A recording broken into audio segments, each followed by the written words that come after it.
好，我们开始今天的课程。那么今天呢，咱们画这个墨骨啊。今天的墨骨呢，咱们来一个标准的这种墨骨的范式，好吧？教大家一种传统的标准的这种范式。那么这一章挑选的这一章是陆亦菲先生的这个偏小写意一些啊。我一开始也纠结是拿这个教大家画小写意呢，还是教墨骨呢？我算了啊，还是画墨骨。然后呢，就选了这么一张。那么这一张画的还挺好看还挺好看的。内容也不多，对吧？内容也不多构图并不复杂，但是呢也清晰明了，所以呢比较适合教学教学。买了课能退它只要是在那个期限之内是可以的，没有看过是可以退的，看过就不能退了，好吧？但是你想好不要退来退去的，会影响我店铺的评分好，我们哪怕你不买，你得想清楚，别来来回回的，我受不了小心脏受不了。咱们继续。那么这一张咱们先从这个荷花开始。荷花呢，在画面的一个中间偏左的一个位置稍微不要画太高，它那个尺寸呢，好像是要比我的这个可能比我的感觉比我的尺寸是不是大一些要大一些。所以咱们画的时候，你注意那个荷花中间这朵荷花上面还有一只小鸟，小鸟上面还有一朵荷花，对吧？所以不要画的过高在中间偏上一点点的画第一朵荷花就可以了，明白吧？在中间偏上一点点的位置画第一朵荷花就可以。画的时候不要太靠纸的正中间呢，一定要是在左边1/3这条线1/3这条线中间部分1/3这条线的部分画中间的这个花瓣。那么这个写意荷花的花瓣写意荷花的花瓣大家看一看，那么它里边画的是比较含糊不清的不是特别的清晰，对吧？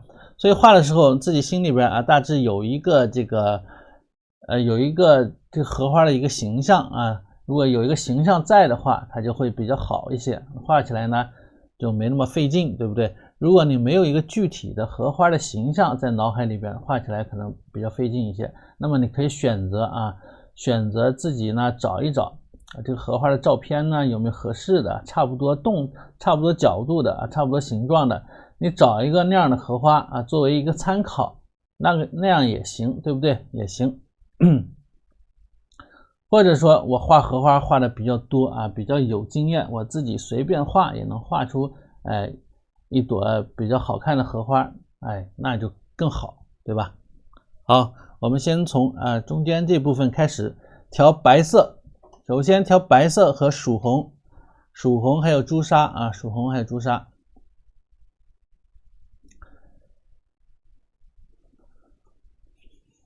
这个所以说大家这个就是考虑清楚最好考虑清楚了。其实这个也没有太多纠结的必要毕竟这个也不是特别贵，对吧？你买一盒好一点的颜料都不值这个价好了，我首先来白色白色。上周泼那个撒雪点子，把我那管白颜料给撒没了还修改那个月亮。今天新开一管，用的是樱花的这个太白。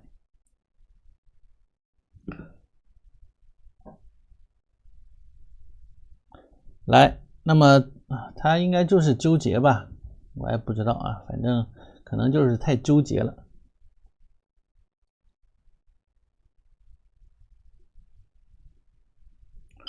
曙红和朱砂那么画这个荷花不要完全用曙红，如果完全用曙红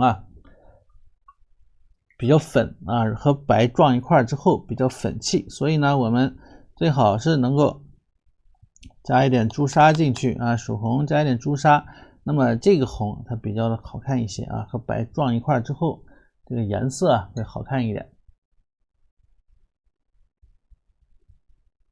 那么这种荷花基本上是类似于这种复瓣荷花，花瓣比较多，对吧？这个花瓣就看起来就特别多了就不是说这种咱们之前看到了常见的这种单瓣的荷花。单瓣的荷花呢，一般是长莲子长得会比较好。那么复瓣的荷花，它莲子啊一般长得不大多啊，一般长得不是特别的多。稍等一下，我找两个图啊，找两个图给大家拿出来看一看，好吧？我想起来，我这好像有图。那我把图找两个这个荷花的图片给大家做一个参考啊，做一个参考。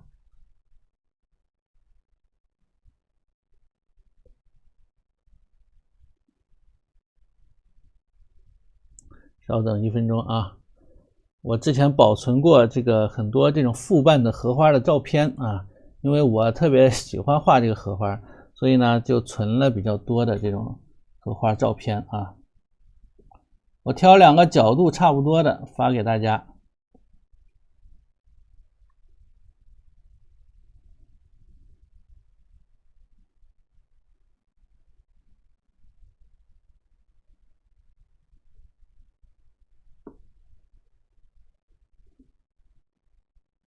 有的花瓣太多了之后啊，必须得做一些取舍，否则这个画起来很麻烦啊，画起来特别麻烦。那么除非你画特别大型的这种创作啊，那可以。如果正常的啊，画这种小幅作品的时候，一定要做一些取舍啊。好，我挑了一个。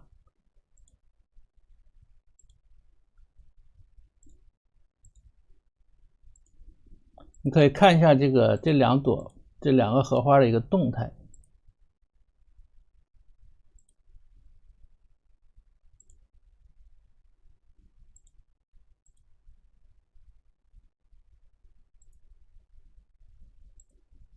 我们可以参考一下啊，参考一下。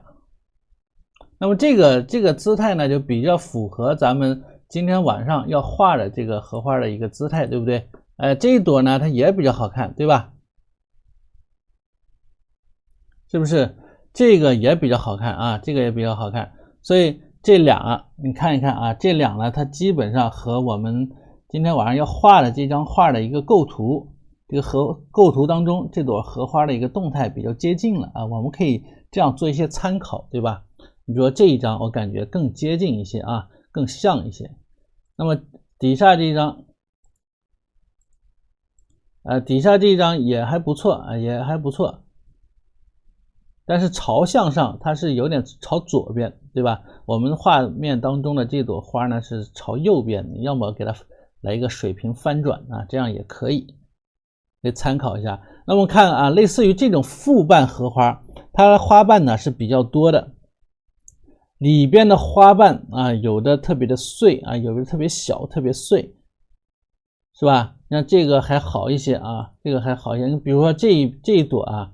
这一张里边这个花瓣呢就特别的碎，对吧？里边有很多小的这种弯弯啊，那个花瓣的尖上啊有的这种翻转、转折、卷曲等等啊，这些比较琐碎啊，它跟牡丹花似的，中间这一部分你看看有很多的层层叠叠的这种花瓣啊，层层叠叠的，所以这是复瓣荷花的一种特点。那种单瓣的荷花呢，它就是莲蓬会比较大一些。像复瓣荷花，它有的都不长莲蓬啊，有的就几颗这个莲蓬子在外面啊，所以这个不是特别一样。所以大家要有所了解啊。那么它的一个花瓣啊，而且里边的花瓣呢，它通常比较长一些，对吧？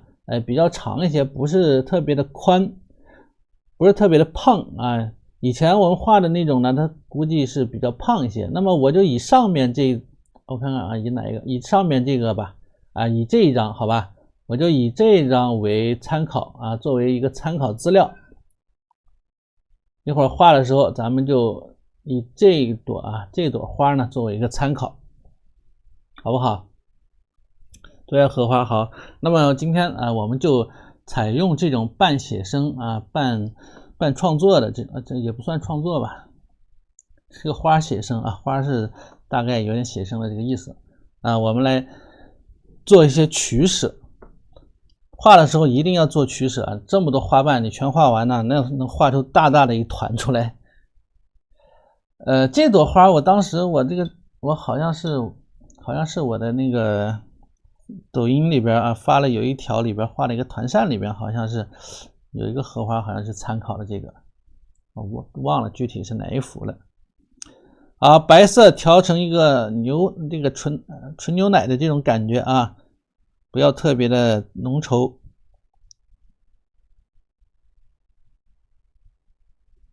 那么这是白色。那么画荷花，你可以采取这种接色的方式啊，接色的方式。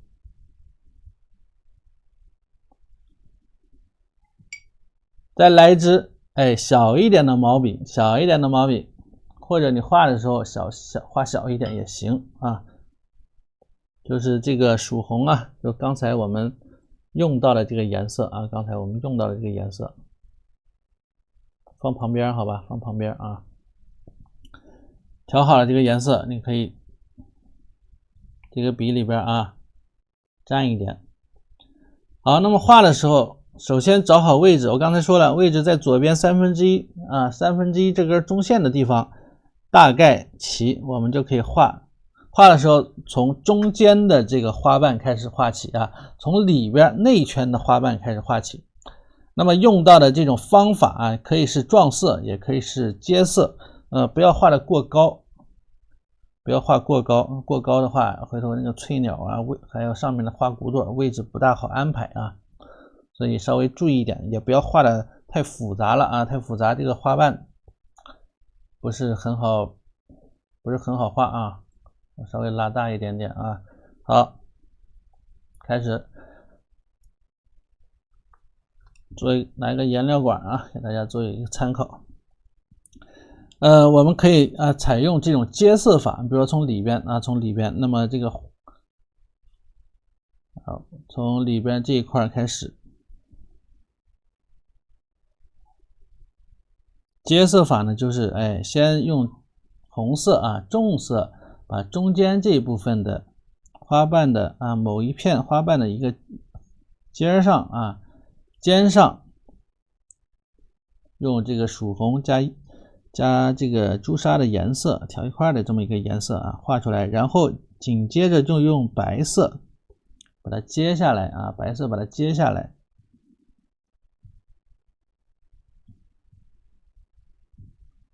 不要太白啊，不要太白了。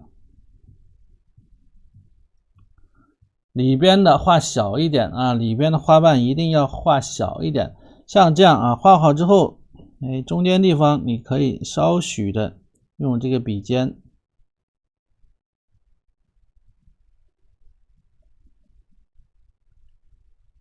稍许的勾一勾啊，有类似于表现啊这种花的这种花瓣里面的这种花茎的感觉，对吧？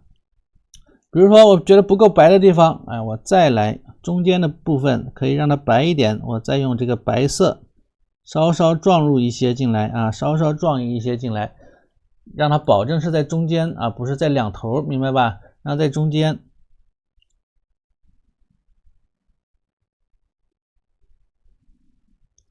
那么这是一个花瓣，对不对？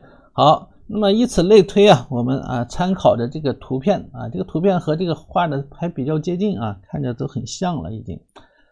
同时画的时候要稍微注意一些，它有一点这种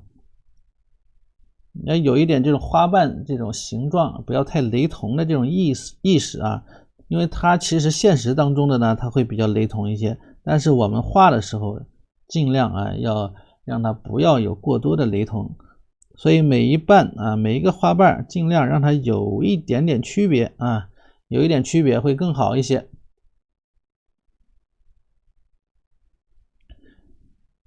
接完色之后，再把白色撞入进去，对吧？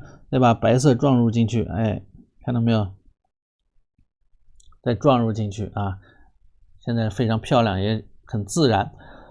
并且老师没有把整个这个外轮廓全部圈成红色，那么大家在画的时候记住啊，千万不要把整个的轮廓全部圈成了红色了啊！之前画牡丹呢就有这样的问题，对不对？那么画荷花的时候要注意一些，荷花呢比牡丹这种感觉它更要显得牡丹是一种比较富贵一些，所以呢颜色红一点呢倒还没什么，但是荷花如果颜色太红了，就会缺少一点这种冰清玉洁的啊，这种仙气就少了一些了，对吧？就会显得俗气一点啊。哎，这朵和这个真的很像啊，和这个原画里边的真的很像啊。好，那么看啊，底下马上紧接着啊，这边呢有一片形状上有所区别啦。哎，有翻转了啊！一开始没有翻转，紧接着这个就有翻转。那么我首先把翻转的这个背面这一块给它处理出来。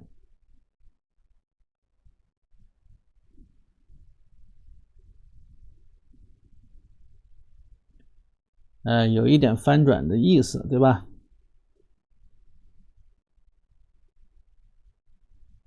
好了，那么再来画这个荷花的一个内侧啊。大概的形状，你看用笔勾的时候，即使是勾，也是勾的非常有弹性的线条啊，看到没有？具有写意性，而且有笔段一连的地方啊，有轻有重，有虚有实。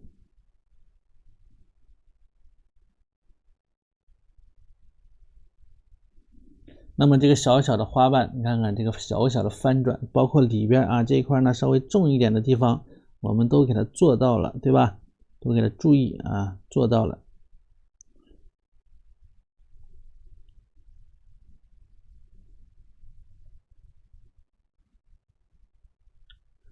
很精彩，很微妙。你看看，还没有一个手指头大，对不对？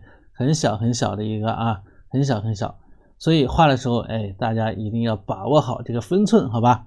好了，那里边它有的，刚才说了啊，有些这种花瓣呢，特别的琐碎啊，琐碎的这种呢，能不能画？能画，少画啊，能画，但是不要画太多，太多了就啰嗦了，明白吧？就啰嗦了。你看。比如说里边有一些哎特别小的，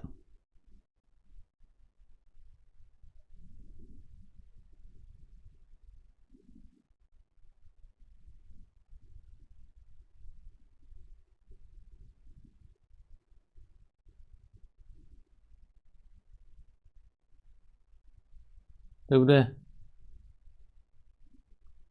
那么是这种比较琐碎的小花瓣。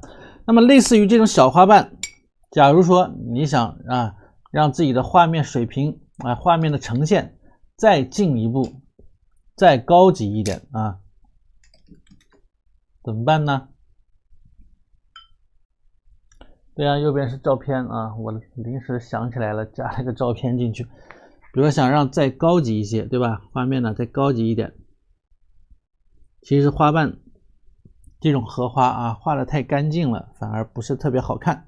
那么有的地方它花瓣也会有一些枯萎啊，比如花瓣的尖上啊，你可以稍微点一点啊。它有时候会脏一点，特别是底下这一块啊，甚至可以点一点黄色也行，点一点淡淡的这种淡淡的这种赭石也可以，少点一点啊。算了，大家最好不要点啊，特别害怕大家这个把控不住啊，把控不住。我们慢慢来，好吧，慢慢来啊，先把这个画法学会。那么画的同时，你看看画完这边啊，回过头看这边。干了之后，它会有一些地方会比较浅一些啊，会比较浅一些。那么可以继续适当的，还没有完全干的时候啊，撞入一些颜色进去啊，间接性的撞入一些颜色，它很漂亮的，是不是啊？它会非常漂亮，对不对？好了，那么紧接着我们花是有向心力的，对吧？那么紧接着我们就上去，哎，上去把里边的这一块啊。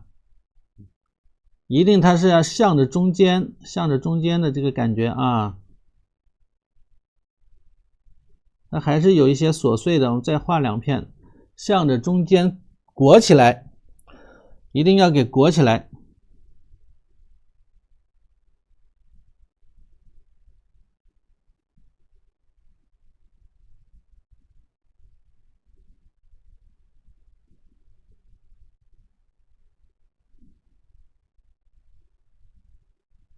好，再来撞色，白色撞在底下，让每一个花瓣啊，让花瓣的尖儿的地方保证它是颜色深一些，哎，里边中间部分白一些，但是又不过分，对吧？它这个白呀，它又不是整体的一个死白的颜色，它不过分。那么这样画出来，中间白啊，两头呢是别的颜色，它就有一种体积感、鼓出来的感觉了，它不会特别生硬啊，不会特别生硬。好啊，那么整个这个花心的部分啊，花团紧簇的感觉啊，让它紧簇起来，而且中间的这些部分的荷花的花瓣通常会比较深一些，对吧？颜色上啊比较重一点，不断的做一些反复的啊调整。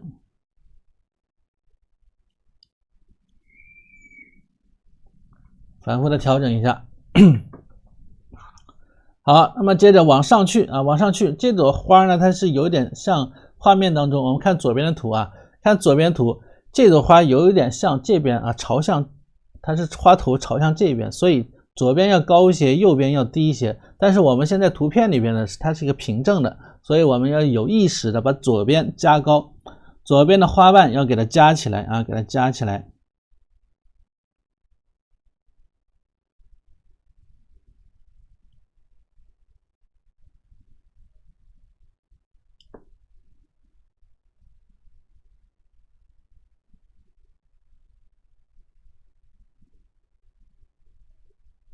左边花瓣啊，给它加起来啊。原图在群里边已经发送给大家了，原图是一张写意画啊，一张写意画。你看原图啥也看不清啊，里边呢中间是几乎就是一个白茫茫的一片。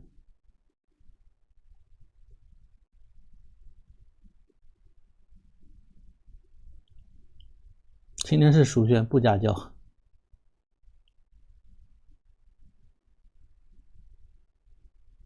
大家对这种特殊材料比较感兴趣是吧？比如专门开一期这个胶画法啊，胶彩画。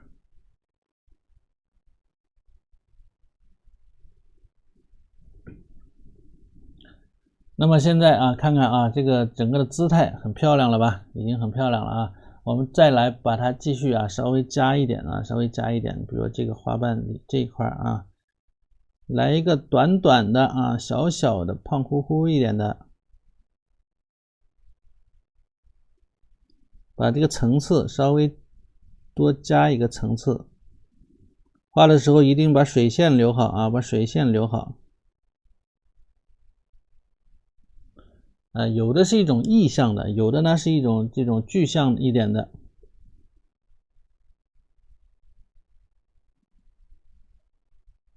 中间部分白色多点一点，多点一点。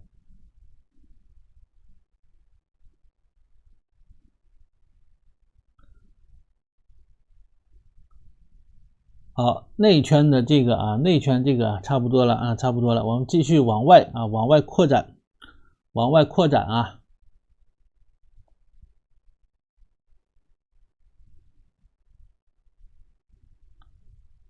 继续不断的呢，把这个上边啊稍微给它加高一点。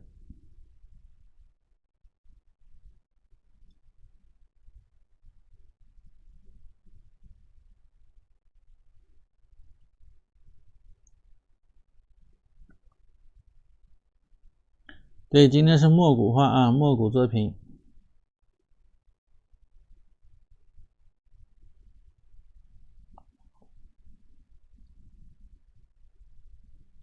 非常雅致的一幅作品啊，今天的画的。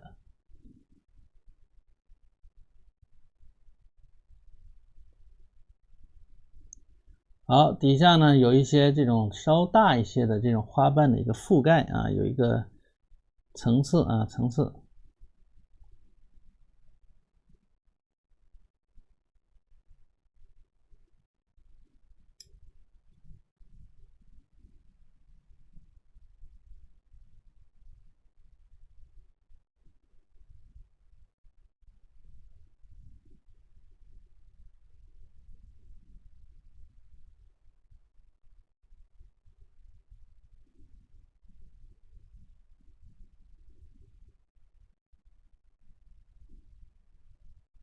花头的地方啊，可以稍微重一点啊，稍微重一点。然后啊，这朵花瓣呢，可以稍微的再宽一点，裹起来啊，让它整个是一种包裹的这种形态，一种包裹的形态。好，到了底下，到了这个底下啊，再处理一下，再来浅仿古啊，7号链接，浅仿古啊。底下啊，想要有这种微妙的这种感觉，可以加一点这个土黄，或者是藤黄也可以啊，藤黄就偏黄一些嘛，偏黄一点的颜色啊，包括花心的部分啊，包括底下画牡丹不也是这样的？它只要是花瓣呢，它底下的地方啊，它会偏黄一点，对吧？那么趁着啊，现在几乎快干了啊，快干，但还有一点点没有干。我补上一点这个颜色，为什么要等到现在补呢？一开始补的话，它就会把这个白色冲过去了。现在来补啊，补完之后，轮廓该提的地方稍微提一下啊，稍微提一下。那你看啊，这整个这一圈，我不是整体都是一个红线，对不对？我是阶段性的深浅深，对吧？浅深，它是有节奏感。经常说节奏感，你不能光是动词大词是节奏感，对吧？动词大词那它音其实是一强一弱，一强一弱，它是节奏感。那画画呢也有节奏感呢，什么意思？老师要用水笔不？没有用水笔啊！你看一个白色啊，一个红色啊，哪有水笔？没有水笔啊！你也可以说一开始，比如说有同学说，哎，不太接色，不敢接，不敢画，不敢直接接，可以先用水笔过渡一下啊。那么我操作一下，我再操作一下如何针对啊这一部分同学，他不敢用水笔啊，不敢直接用这个白色接。需要多一个步骤啊，用这个清水笔先过渡一下，对吧？有同学是这样的，那也可以啊，不是不行。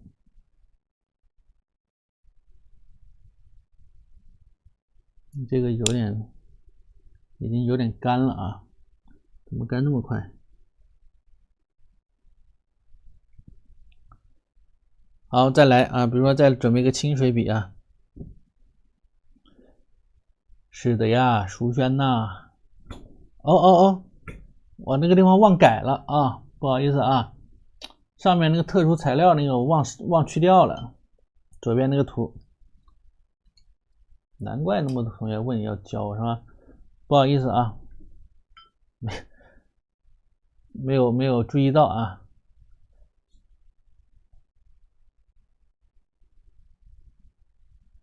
这还是因为是在之前那个海报的基础之上做了一些这个修改。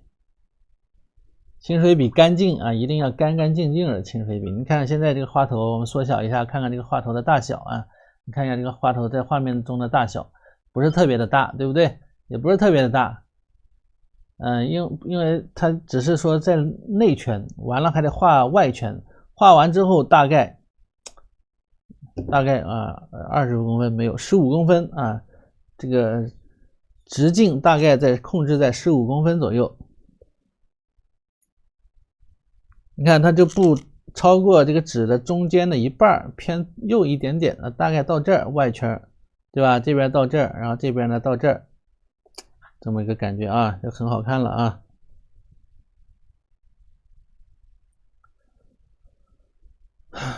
你看嘛，你看我这个是哪个水多？它没有什么水多不水多，它只是说面积哪个大哪个小啊。你要看面积，你看水多少，这个是没法跟你讲解了，这个那超出语言表达能力范围之外了，对吧？好，再说一下啊，有的同学说能不能用清水笔？可以先用清水笔把这个红色先给它晕染开，就像画工笔一样啊，分染一样，分染开了之后，再把白色撞入进去就多一个步骤也行，对吧？不敢直接用这个白色画啊，一个是怕白色弄脏了，另外一个是怕什么？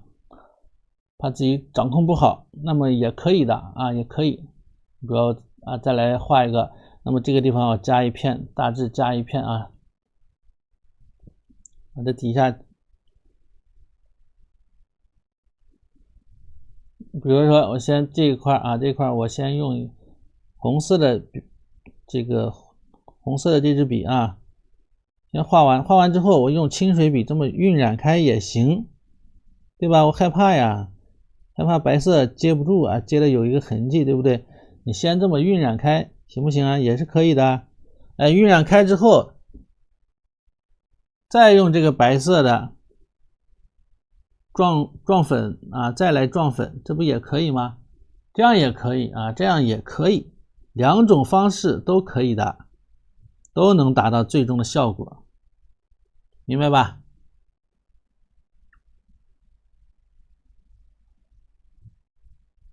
看到没有？捣鼓什么？老师没空捣鼓，我确实没啥捣鼓，没空捣鼓什么。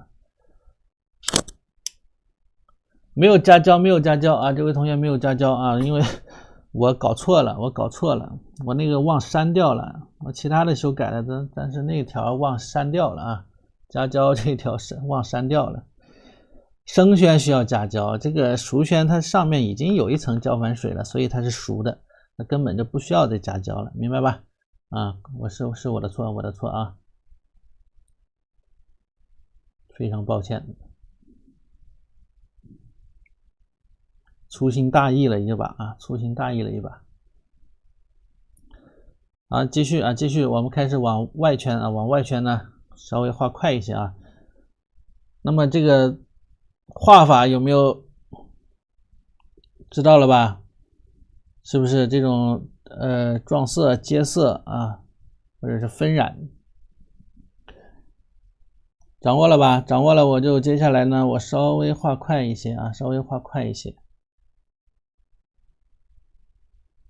你看这底下加了一点黄色之后，哎，整个是不是有花瓣这种根部这种感觉了？荷花，我不知道大家有没有真正的把荷花有没有买过荷花，或者是小时候摘过荷花，把花瓣呢它掉下来，它里边就是有一点点偏黄嘛，就是这种感觉啊。现在比较接近啊，比较接近这个感觉。那么把底下中间这一层次，我们稍微再加一个层次，好不好？原画当中呢，这个中间层次比较少，那么老师稍微给它加一个中间层，因为我也比较喜欢画这种复瓣的荷花啊，感觉特别的美啊。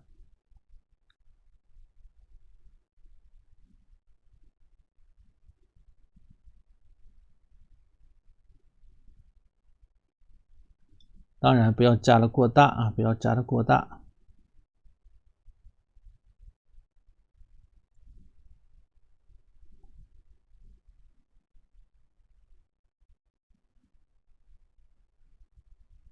那为什么我能直接用白色啊，不用清水笔先分染呢？因为我这个白色比较浅啊，一种淡淡的白色。你看看第一遍画出来的基本上没什么颜色，对吧？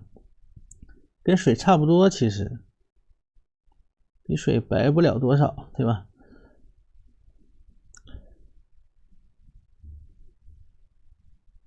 这种相当于什么？给我小孩冲奶粉的时候啊，没舍得给他冲，给他舀了2勺。有时候这是一天喝的比较多了，他有时候老是要喝，就给他少冲了一点啊，就泡了2勺。哎，其实应该按照这个说明书要泡8勺，要舀8勺，我只舀了2勺。少喝点，钱不好挣啊。我留了水线呢，只是留的比较细一点啊。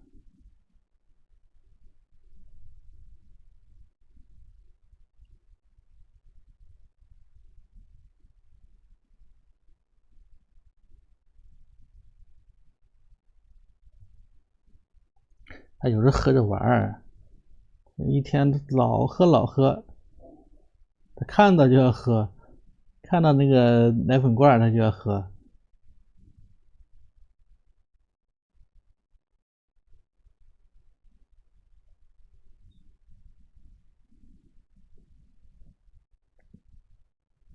你看啊，那么这个层次我们又多了一个了，紧接着再来啊，再来，漂亮吧？怕我亏孩子的同学啊，赶紧买课啊，赶紧下单。你们下单了，我就不会亏他了。有水线，你看有水线啊，很浅，很小，留的特别的细致就是了。我留的很细啊，很细腻。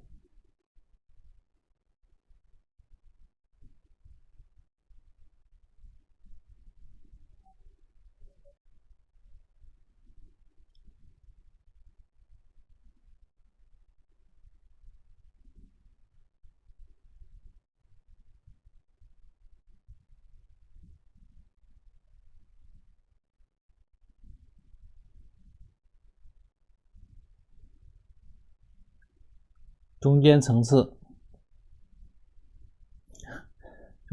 开玩笑啊，开玩笑，不要有压力，别跑了。这老师拿孩子做威胁。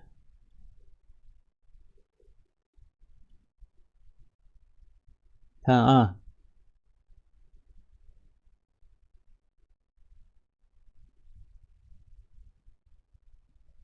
哎，特别微妙的这种感觉，对吧？这个根部，稍微加一下，加重一点。整个的这条外轮廓线是虚实相生，对不对？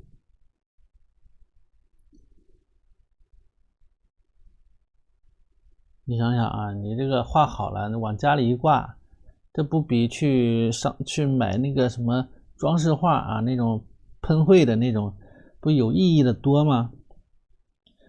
那种东西，一个它虽说有的喷的好看是好看，但是它不耐看，明白吧？为什么不耐看？因为它是喷绘的，机器喷绘的啊，它没有温度啊，没有感情，对吧？自己的画那是有温度、有记忆、有感情的。你看到里边一些细节，你就能够想起来当时自己在画的时候一些这个过程，或者是能想起来，哎，老师上课的时候某一片段啊讲过的某一句话，能够在时空中啊能够给你带回到某一个时间点。所以说好的艺术作品它是能够穿越时空的啊，穿越时空的。我忘了是哪一个理论家说的了，是国外的哪一个叫什么来着，想不起来了。你比如说千百年前的艺术作品拿到今天，我们依然能够感受到它的一些温度，对吧？感受它的这个感同身受，甚至说有一些可以，那就是说明啊，这个就是有情感有温度的东西。比如说今天我们这位同学啊，已经4条屏上墙了，已经完成了我没有完成的事情，我的4条屏还没上墙。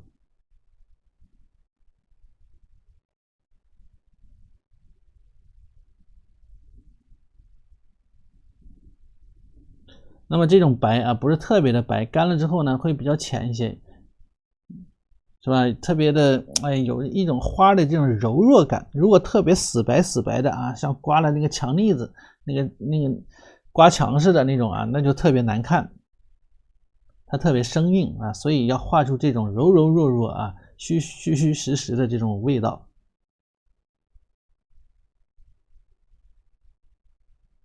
中间这个层次啊，我们稍微的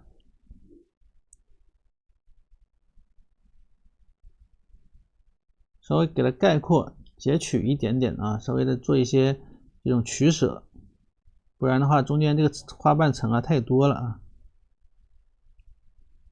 叠加太多也不好。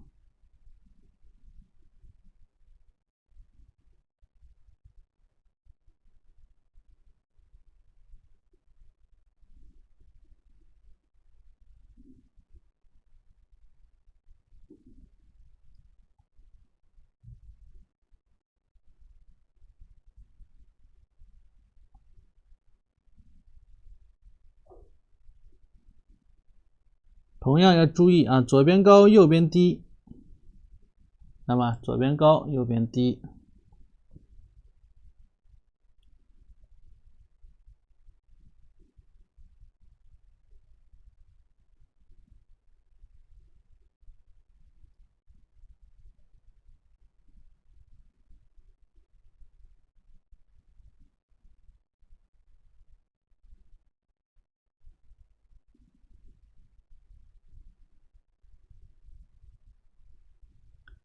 哎，这个画半层啊，把这边呢稍微再加一点吧，加一笔，加厚一点。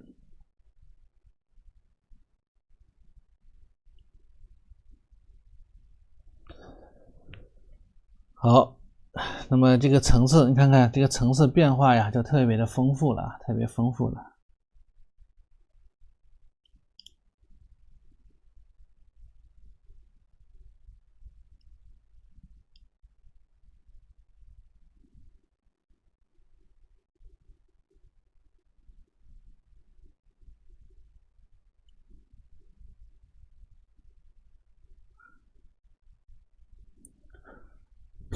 好，那么接着呢，往外圈了之后啊，可以稍微大一些了啊，我们要稍微画的大一点的，不能太琐碎了啊，否则呢有一些过分啊，碎的过分了啊。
里边的白呀和外边的白这个不一样，深浅不一样，这个白色，要稍微有一点点这种区分啊，有一点区分，肯定是外边的啊，外边的要白一点，里边的呢要偏黄一些啊，偏黄一点。我是看看这个图，我是看看这个图片，又看看它的原画。争取呢，保证这个和原画又差不多，又和这个图差不多。这个图上的这个荷花呢，花瓣有点太多了，所以这个方向上啊，我一会儿参考的是这个原画，一会儿呢参考的是这个照片。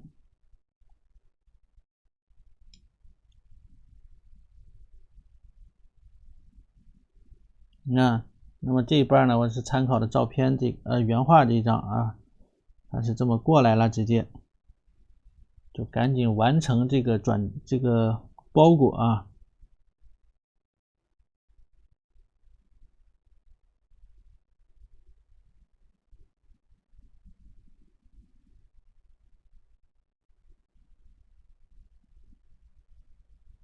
是吧？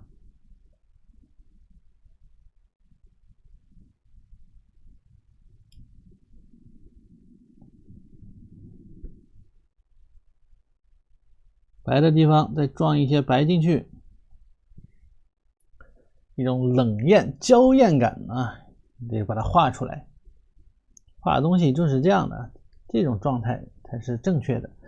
那同学画不好，是因为有一些着急啊，会有一些着急啊，画这种东西，心不静。为什么不愿意动手啊？心不静。你没发现，我们往往在全神贯注的做一件事情的时候，心是特别静的啊。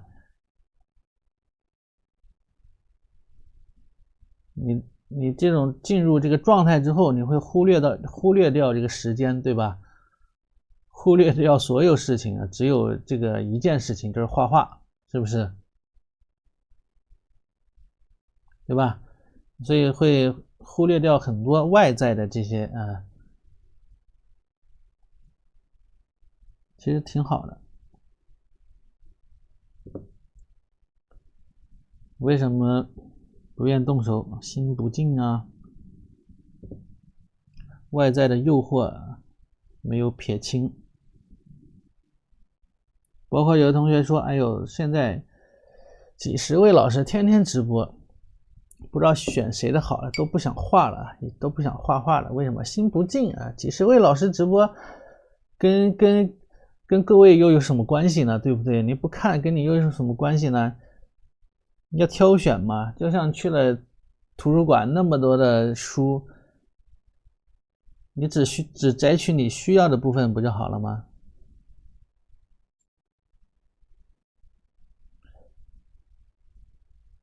对的，副班合画啊，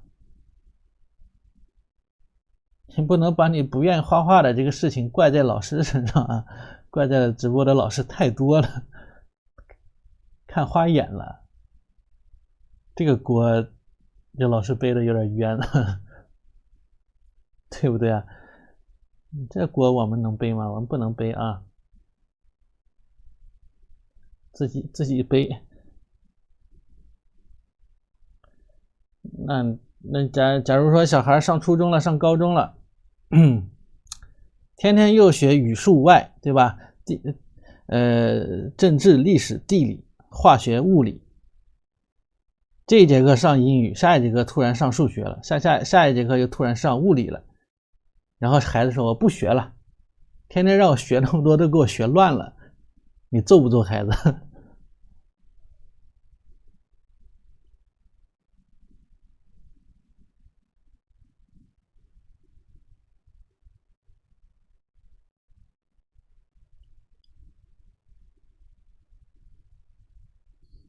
对吧？所以自己啊，一定要把握好，自己把控好，挑几个喜欢的学就行了啊，其他的有时间看看，没时间看都不要看。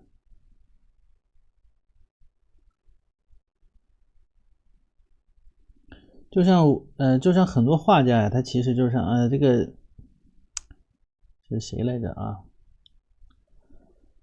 其实画画，其实之前我们都是鼓励啊，大家都是鼓励啊，我们这个学画画的要多看多学，对不对？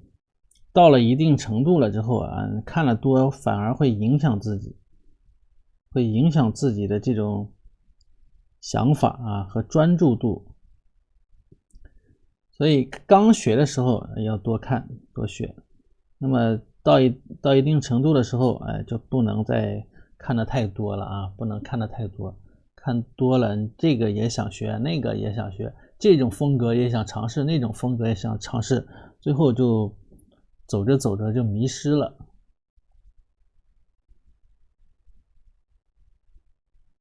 所以啊，有的老师呢就经常跟我们有时候聊天嘛，就会说到这个问题啊。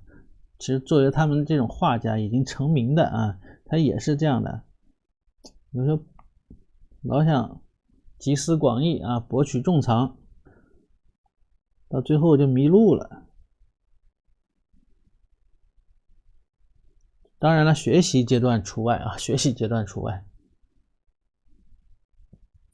当然，我也不是说让你只卖我一个人的课啊，不是这意思啊，就聊聊啊，我这只是聊聊学术问题啊，聊聊学习的方法啊，这些问题啊，你就一听啊，讲了对你就听，讲的不对呢，也就听听就算了，是吧？好，以画画为主，继续，就是我的一些关于学习的一些感想啊、感悟。确实是这样啊，有的时候，比如说你要买个什么东西啊，你问别人啊，一堆人给你提意见，你就不知道怎么办了。一堆人给你支招，你就蒙圈了，对不对？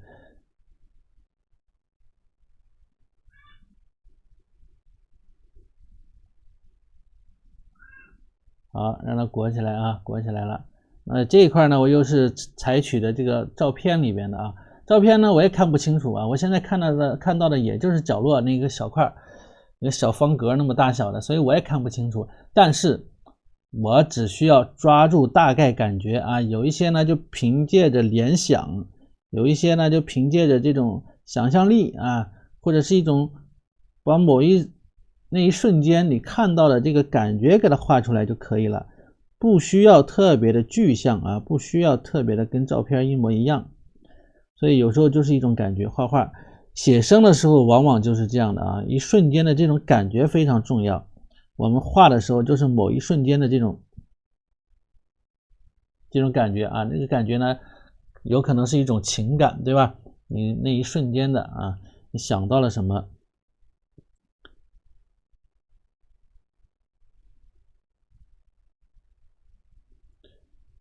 就像你有时候听一首歌，你会想到一些事情，对吧？联想到一些场景、一些人、一些事，那么是一样的，画画也是一样的。所以画画有时候啊，对景写生的时候，甚至说你走到某一处啊，当时的一些空气的味道啊，一些风啊、温度啊，都会让你产生这种想法。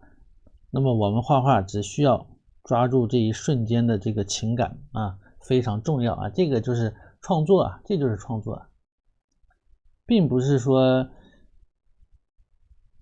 这个然后再是按照这个创作的一些规律啊，什么构图规律、审美规律，对吧？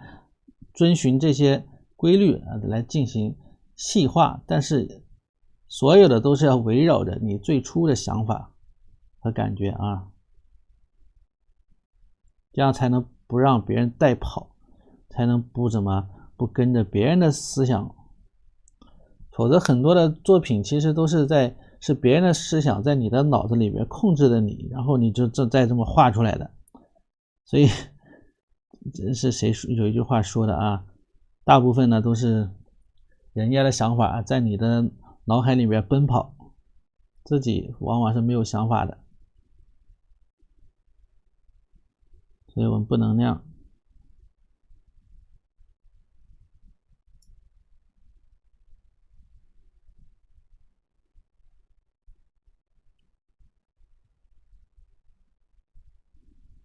好了，那么里边啊，你看里边这个花头已经包裹的虚虚实实啊，疏疏密密，对吧？已经有这个味道了啊，已经不错了，不错了。这比它原画里边的啊，原画因为是一幅写意画呢，所以它这个画的是比较概念的一种花瓣，对吧？都是向上散开的，是不是？因为原画它就是写意画，它是一种提炼与概括，所以它只有一个大概的形。那么画成墨骨的话，墨骨需要比较精致的啊、精美的这种造型。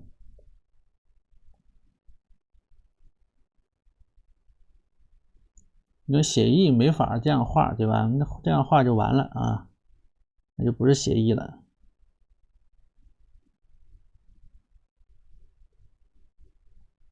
现在已经感觉到美了，对吧？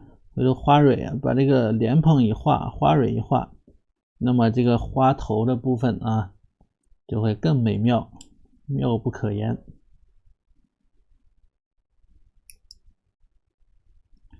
所以今天我采用的这种技法和画面的这种效果啊，基本上就是这种传统的，比如说运寿瓶式的这种墨骨。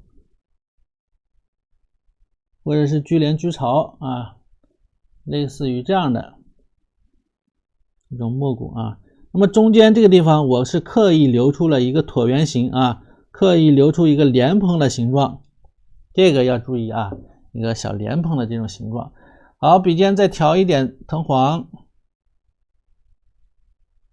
甚至加一点土黄进去也可以啊，藤黄加土黄调一块也行。那么这个花瓣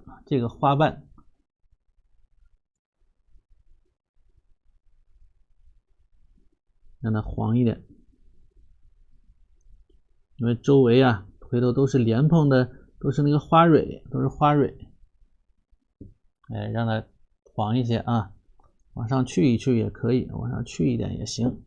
然后白的地方点两边，白呢点在这个黄色的这个中线两边，把它挤出来，把它挤出来啊。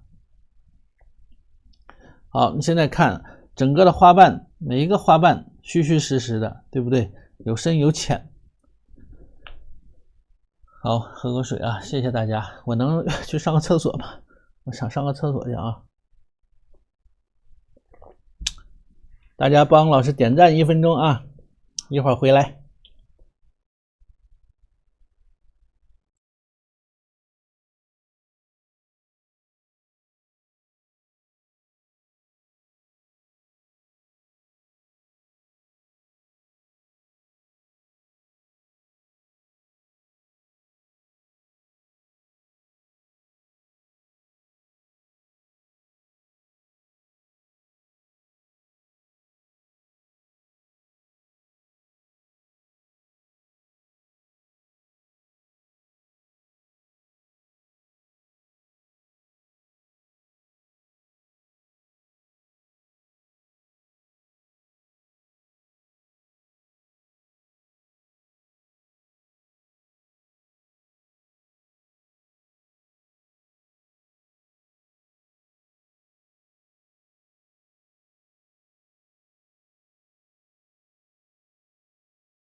好了，回来了啊，回来了，怎么？回来了。哟，现在镜头下这一块黄啊，显得有一些太黄了，是不是？哎，没关系啊，没关系。我们把周围给它稍微的啊点一点，稍微点一点啊，让它更衬。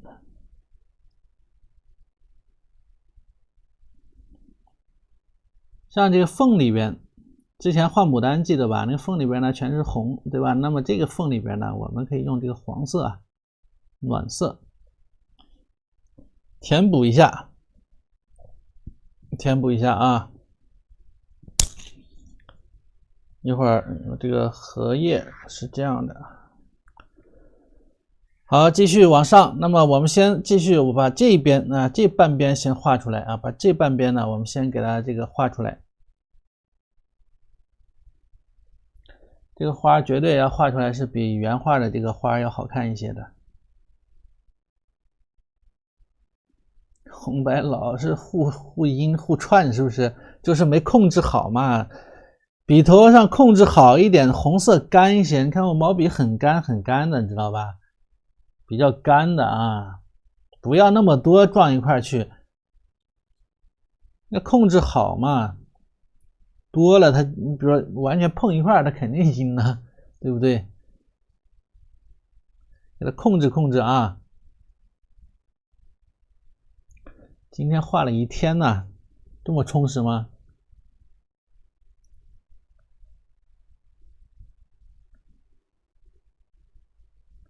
我也很想画一天啊！我今天带一天孩子，点评作业都没有空点。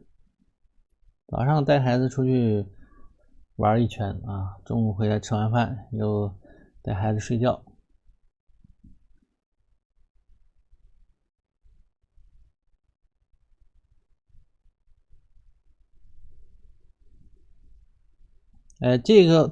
这一片荷花，我又是学的这个原画的啊。看原画大致，因为原画这个它里边画白色比较多啊，因为写意画嘛，所以也是看不清具体形状，凭的就是一种感觉与联想啊，就像天上的云，比如说夏天的时候啊，天上的这个白云呢，你会看到一会儿像马，一会儿像龙啊，对吧？你会产生各种联想，这个时候就需要我们联想一下啊。它大致我感觉是这么一个形状，哎，挺好看。所以画画需要想象力吗？需要想象力的啊。绝对需要想象力。想象力呢，从哪儿来呢？从生活中来，绝不是凭空臆想，对吧？从生活中来的。你看，那么这个包裹就很自然啊，很自然。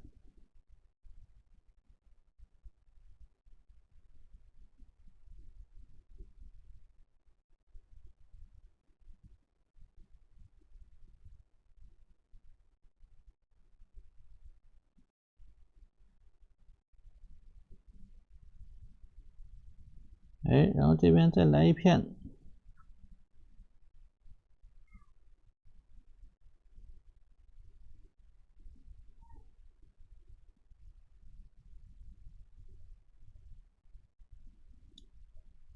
歪着一点的啊，歪着一点的，因为这个花瓣呢在里边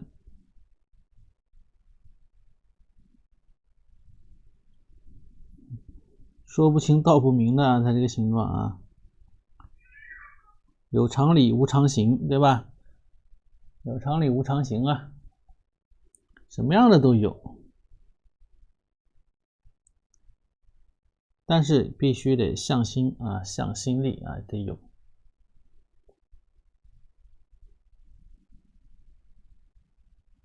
啊，好了，差不多了啊，到这边呢就差不多了。然后就后面呢再加几个大花瓣啊，加几个大的花瓣，差不多就可以完结了啊，基本上。我看看，我稍微再瞅一眼呢，好像画的略微谨慎了一些啊，够不够个头？感觉不够大，对不对？我先把边上的这个画出来啊，把边上的这个画出来。不够大，我们就再多画几片，多画几片。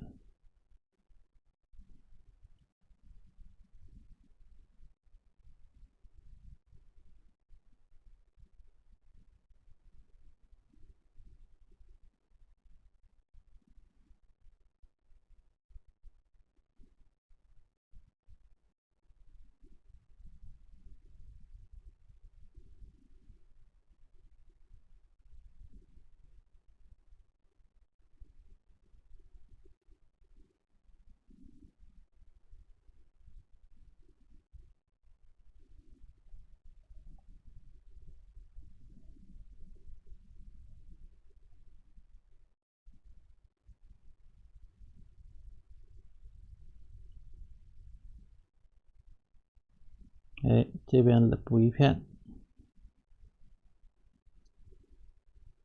外轮廓的啊，外圈的稍微呢大一些了，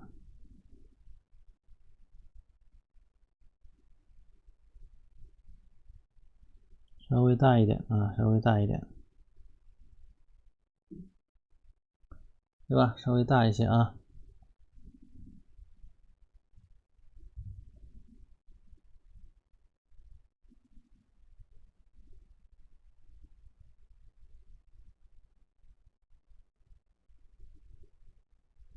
我们把这边的层次啊，这种层叠，给它多加几层，多加几层。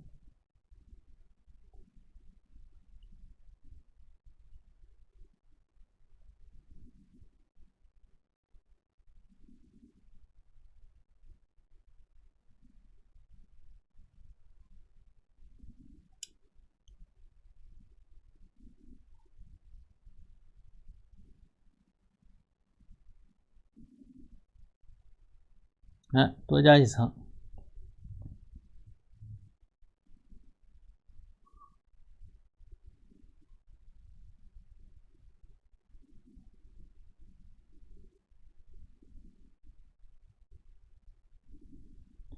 这平时呢，老师创作啊，大概就是这个思路啊，就是这个思路。那么，当然也会像这样的画的比较具体的，当然是会看一些啊。卖什么？我是说哪了？创作的时候呢，就大概看到一张图片呢，比如说有好看的，对吧？你当然你不能完全照着那个图片画，不能完全照着图片画，一定要有取舍与提炼啊，也得有取舍和提炼。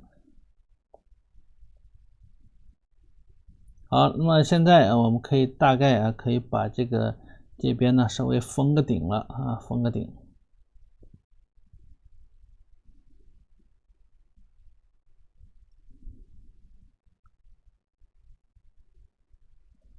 先把上方的这一块啊，给它封一下。封的时候要看一下方向啊，看一下方向。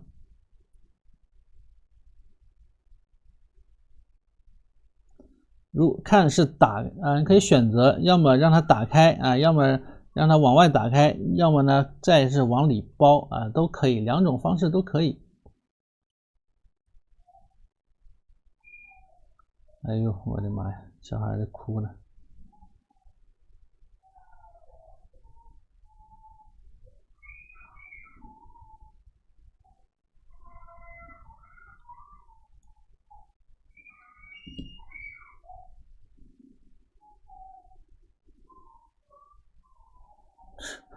乱套了啊，俩人一起哭了。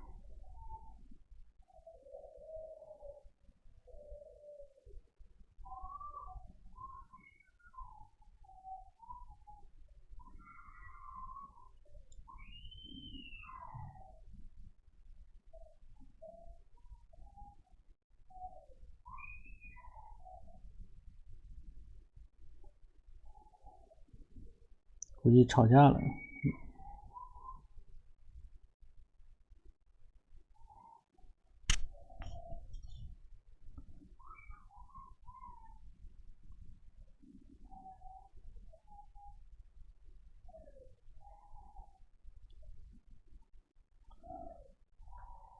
我去瞄一下啊，瞄一下，瞄1分钟。啊，不好意思啊，各位啊，小孩头撞了一下，摔倒了。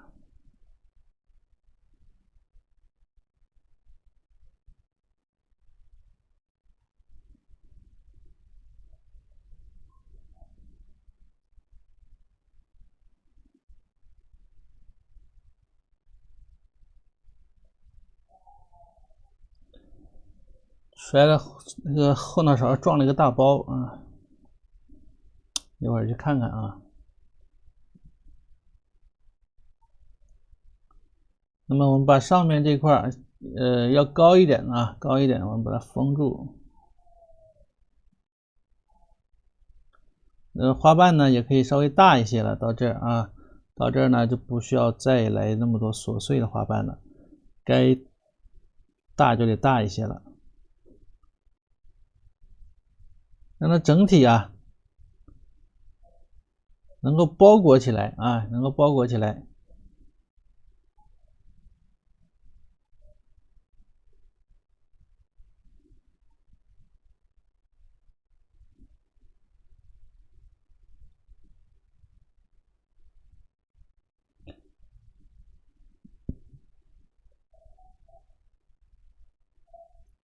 冰块敷吗？我一会儿就看看吧，这突发情况啊。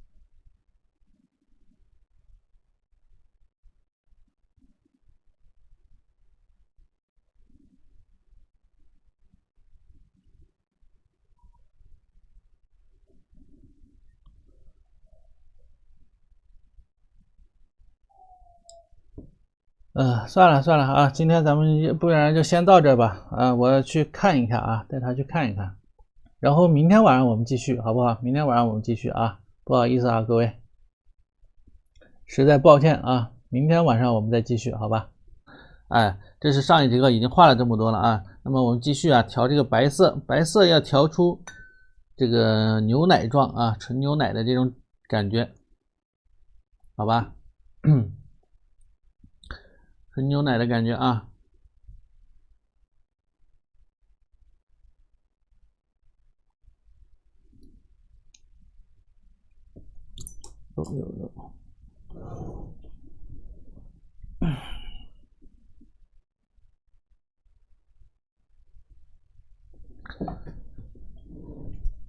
哎，反正这个课程啊是这样的啊，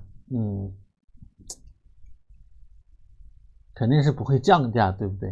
啊，等这个如果这个课上完之后啊，这个课呢就不再卖了啊，不再卖了。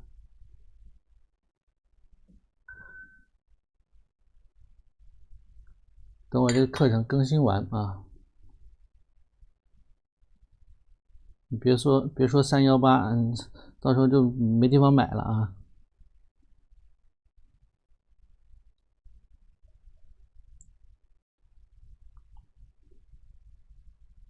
来调出一个白色啊，调出一个白色。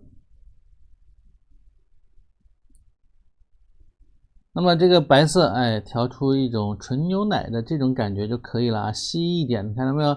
晃荡晃荡，对吧？有的同学调特别浓稠啊，都画不动，那就不行，对不对？那颜色肯定是撞不开嘛。然后红色，比如说这个花它是以白色为主，那么红色呢，自然而然少一些。那么这个红，这是昨天的啊，昨天的这个颜色，那其实是用到的曙红，哎，曙红加这个朱砂的一个颜色。那么再调一点曙红啊和朱砂。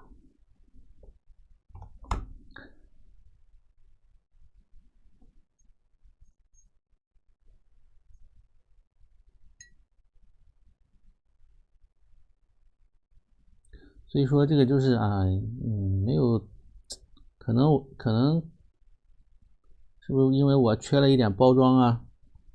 我把这课程回头好好包装包装啊。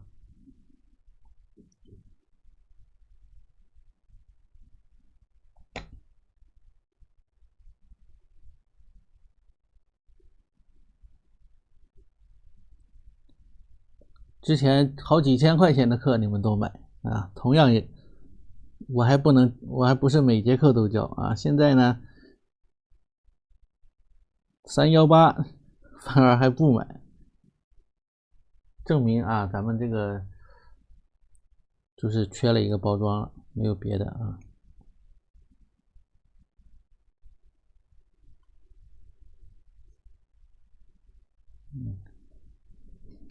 好了，没买的没事啊，没买的你就负责帮老师点点赞，多点点赞啊，我也感谢你，好吧？我们继续上课。那么这个荷花呀，我们再接着往下画啊。上一节课我说了啊，咱们需要一个稍微倾斜一点的角度的，所以呢，左边要高，左边要高，右边要稍微低一些啊。你看我们那个原图上这个荷花，对不对？所以我们画的时候，左边微微抬起，你看微微抬起。好了，那也不能让它过于太高，对不对？我们先把左边这块给它封住啊，把边缘呢。再来丰富一下这个花瓣啊，丰富一下花瓣。那么到外圈了之后，花瓣要稍微大一些了啊。到了外圈呢，花瓣要大一些，不能太小了，太小了这个压不住啊，压不住这个场面，对吧？同时，它这里边有很多啊，看我图片的话，这里边好多琐碎的这个花瓣，那么我们也要把它简略一点啊，少一些。不要画的太多了，比如说有了好多花瓣，小花瓣组成的一大片，那么我们现在需要啊，用一片大的花瓣来把它概括出来就可以了。比如说这一块啊，已经有了这2片花瓣啊在旁边，那么再加的时候，你注意不要重叠的太厉害，对吧？不要位置上要稍微错落一些，你比如说在它俩中间呢，会稍微高一点呢。同时要注意什么？注意这个花瓣呢，它有这种翻转、起伏、转折，对吧？这些啊问题要注意。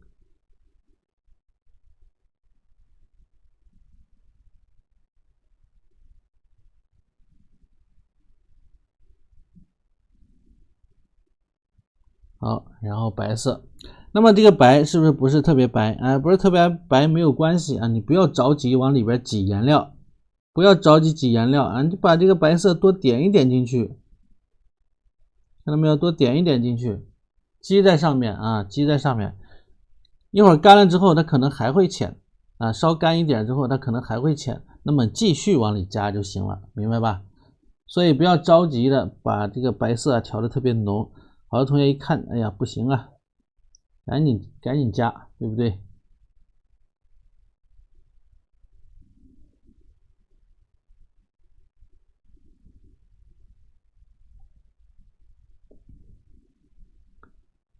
好了，那么这是这边的啊，这边逐渐我们要把这个形状啊，它的边缘形状很重要。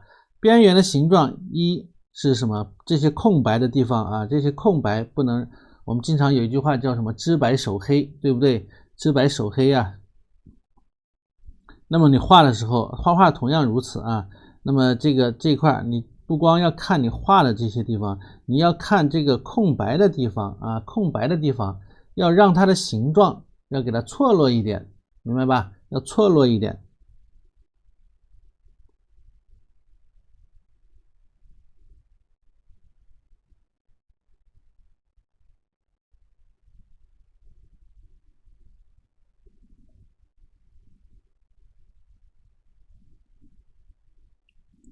你看边缘呢，这种小的转折啊，我们直接可以采用这种撞粉的方式啊，撞粉的方式，薄一点啊，薄一点。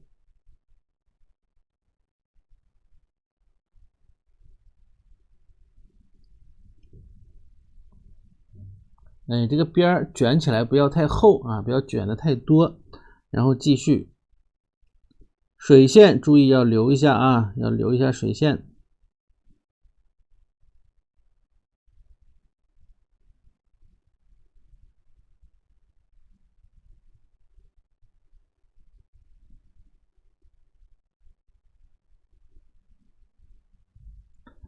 到了底下，稍微用这个红色，因为这一块啊全都是白的，那么就分不清彼此了，对吧？所以啊要用这个红色稍微的往里边撞一点，然后这边花头的部分、花瓣尖的部分白色点入进来，是不是？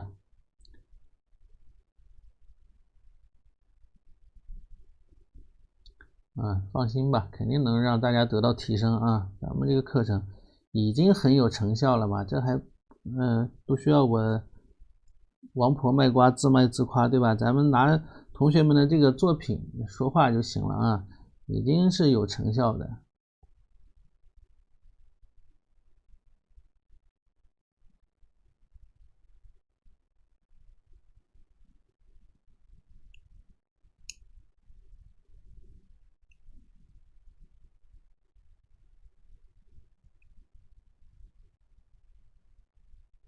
好，快速一点。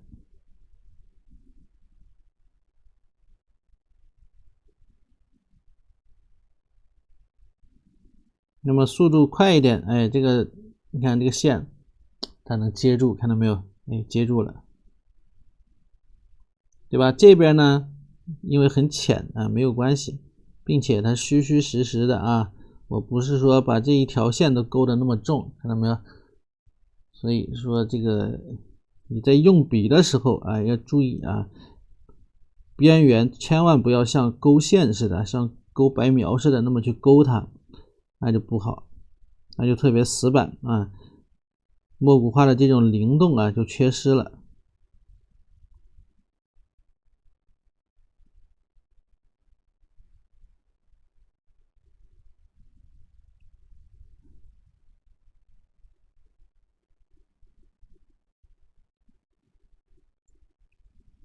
有些地方你可以再撞一点这个红色啊，撞一点红色进去，那么这个边缘这一块勾线呢，又可以弱化它啊，更加弱化一些。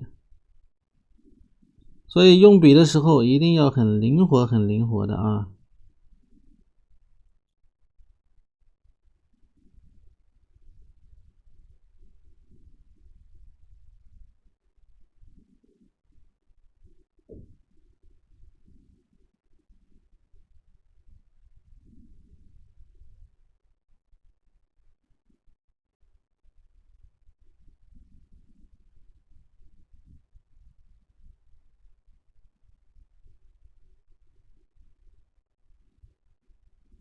看这个白色啊，这个花瓣它是有厚度的感觉，对不对？能看出来它是有厚度的啊。好，往上面啊，目前这块啊有点太齐平了，对吧？略微有点太齐平感觉，所以我们画的时候啊，还得继续处理它。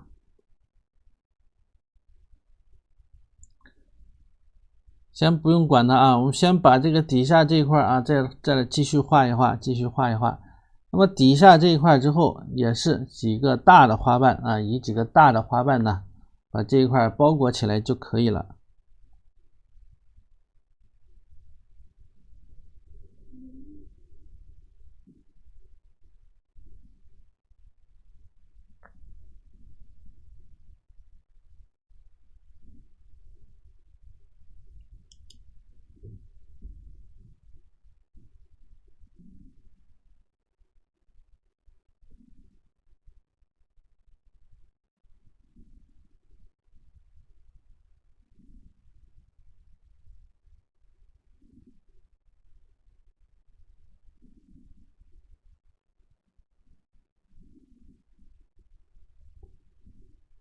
看上面啊，那么继续把里边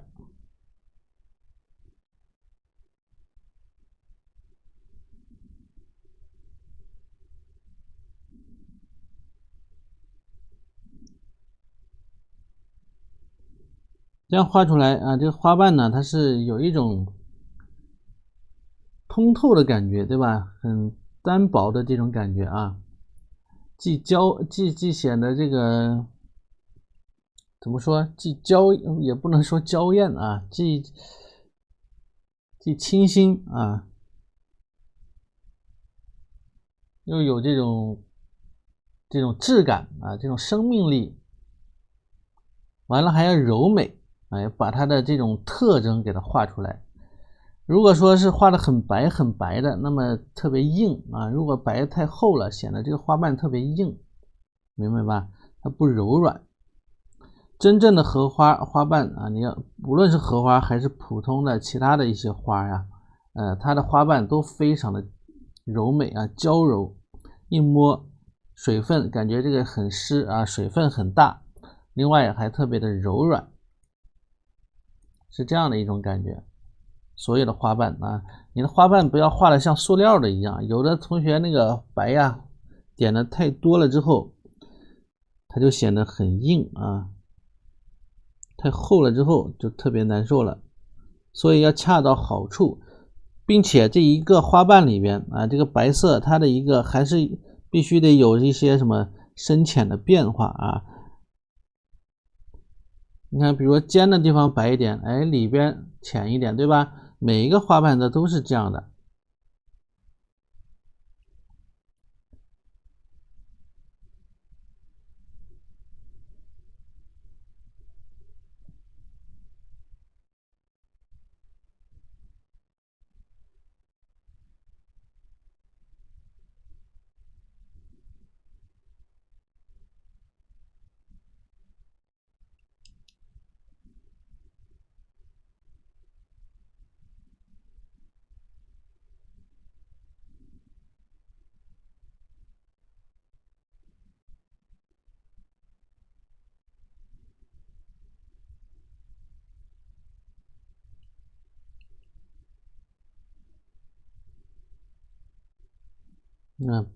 边缘的线啊，这个用笔一定要注意啊，这种虚实相生的这种感觉啊，虚虚实实的，对吧？你看着我像勾了，我也是勾的，对不对？但是我会勾的时候要注意一点这种虚实变化啊，以及它的一个面积的大小，它的轻重都会导致我们视觉上啊这种虚实的这种差异。那么花瓣的啊这种翻转呐这些就才能表现出来啊它的，比如说它是怎么，它的形状生长的形状从哪翻转上来的，只有你这个单线勾的时候一定要注意啊虚实轻重，甚至是这种缓急速度都能表现出来啊不同的这种差异啊。让它往这边倾斜，对吧？往底下倾斜一点啊。所以这朵花，我们先这块呢底下我先不动它了，再往上去啊，再往上去啊，略微咱们这花略微小了一点点呢，再往上啊，往上面呢继续封啊，继续给它封起来，好吧？把这个顶给它封住。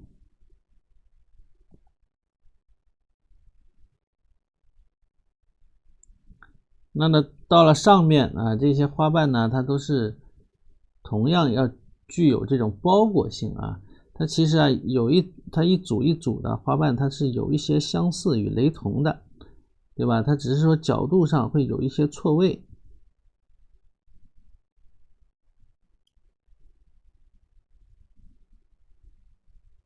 同时注意了啊，因为本来是这个是应该1节课之内啊，把这朵花起码要画完啊，这样呢，咱们能够保证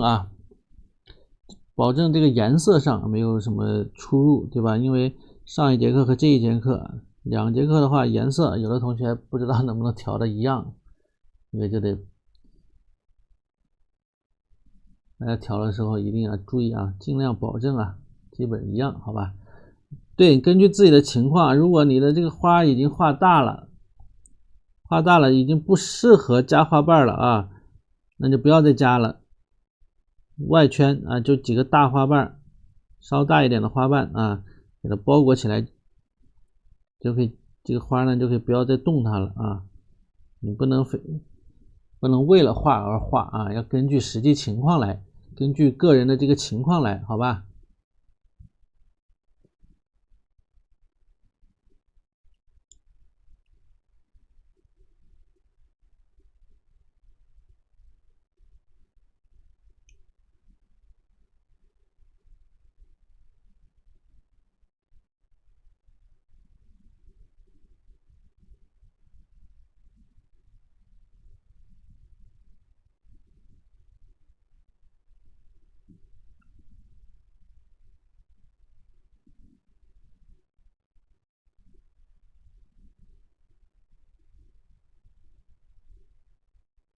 里边的这些啊，因为面积比较小，你其实是可以等着外圈的这个翻过来的这些地方干了之后再来增加它也是可以的啊，也是可以。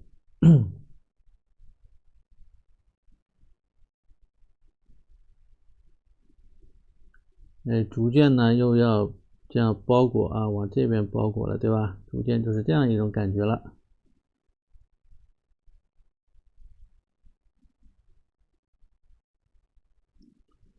始终围绕着什么？围绕着它的这个整个的形状啊，整体的形状，而不是某一个花瓣的形状，要围绕着它的整个花的形状，这个走势去走。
那么这块感觉还挺丰富的啊，还挺丰富啊，差不多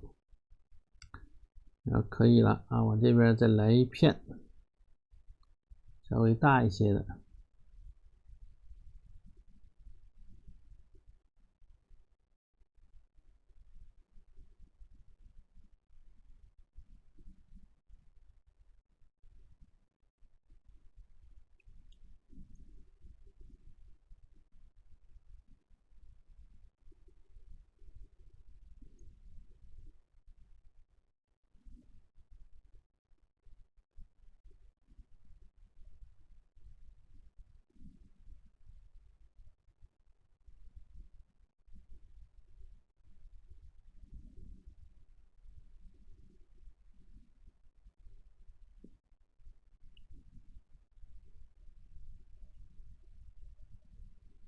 那白色啊，虽然很淡，但是我积的比较多，积的多了之后，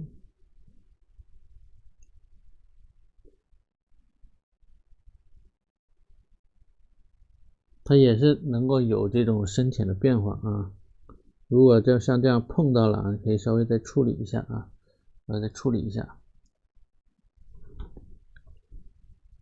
然后回到上面看一看啊，哪里需要白色需要增加的，可以再增加。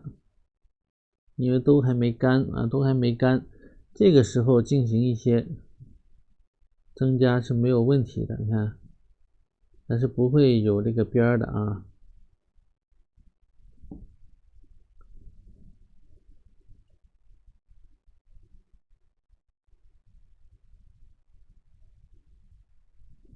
好了，那么我再来紧接着啊，接着下来看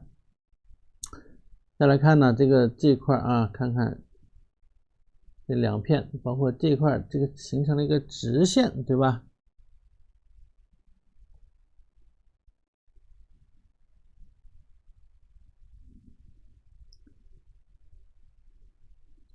所以画画就是要一点一点的把这些矛盾的点都给它修好啊，修到没有矛盾。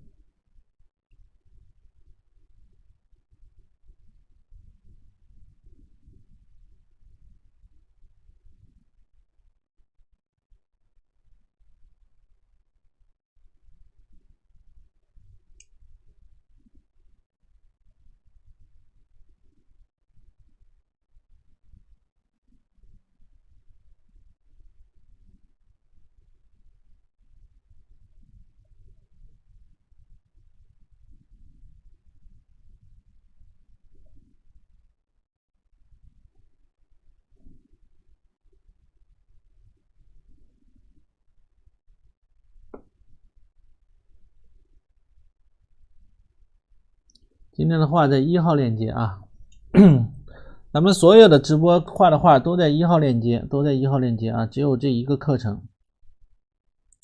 我不想把这个弄得支离破碎的啊，是拆开了之后，肯定会有一些同学啊会卖的多一些，肯定会的啊。那就像之前有同学说嘛，各取所需嘛，对不对？而且价格也肯定也要实惠一点啊，不是要实惠，价格论单价来说肯定会更贵一些，但是论这个总价来说肯定要比318啊要少一些。但是我不想花太多的精力在这个上面弄这个事情，明白吧？我毕竟不是一个商人呐，我天天琢磨这些，那不坏了吗？咱得把这个案例啊，把精力放在案例，放在教学，放在批改作业上啊。你看我天天批改作业时间都不够，对吧？我再花心思啊，再去弄一套课出来，再去分出来，然后再把视频又传到那个课，我得花很多的精力去搞这些事情，明白吧？所以我想了想，我实在是不太愿意啊，除非很惨淡，经营的很惨，不得不弄，那就没办法啊。目前看着还行，对不对？所以我不想弄啊，所以大家谅解一下。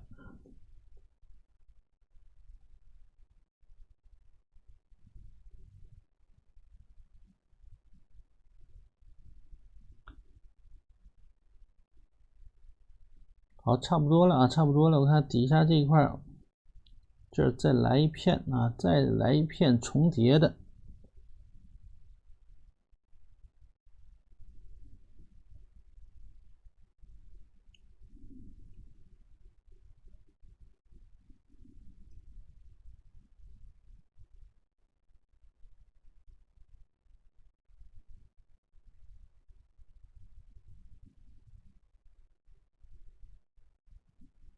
你要说我这个课都好几千块钱啊，好几千，那确实，我拆是对吧？总价那么高啊，我拆开，那是应该的，对吧？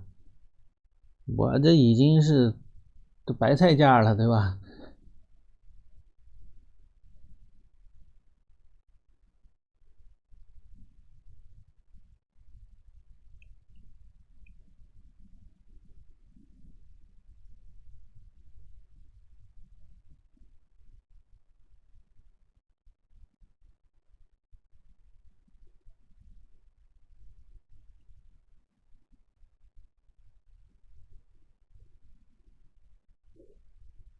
哎，你看这一片啊，这一片呢，这种深浅虚实，对吧？把它画到位。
又齐了，所以有时候画画还得需要动脑筋啊，动脑筋。又画着画着又会有很多的矛盾的地方出现啊，这个时候呢，你要想办法给它破掉。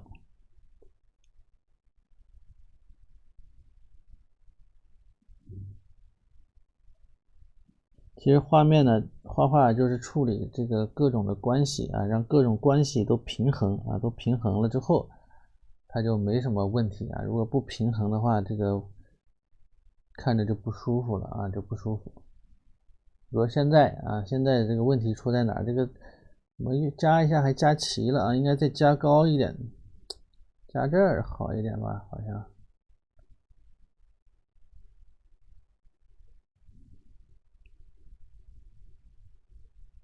你看看啊。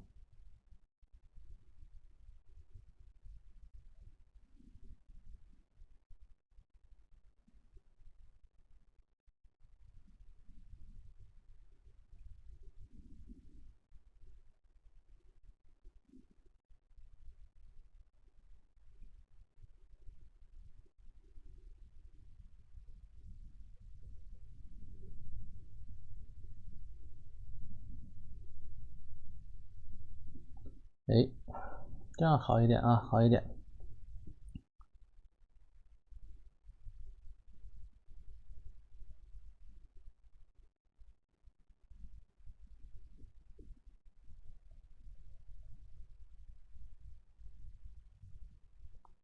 好了，这花啊，目前啊这样一个状态啊，看着还不错。回头荷叶往这一挡啊，一遮挡，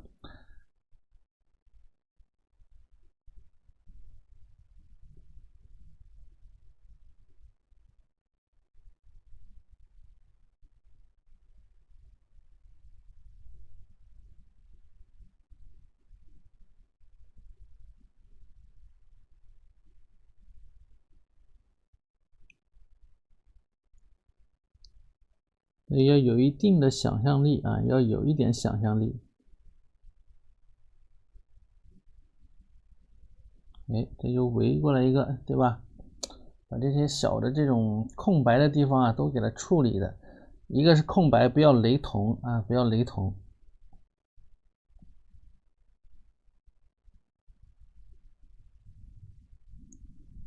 再一个是不要太这个姿态啊，不要太均衡，要求一种什么？求一种构图上的一种显觉之势。那么画这种东西啊，画花鸟呢，虽然荷花啊，既要是统一，既要稳啊，又要感觉很显觉的感觉啊，所以感觉很矛盾，对吧？那它就是这样的，就是这样。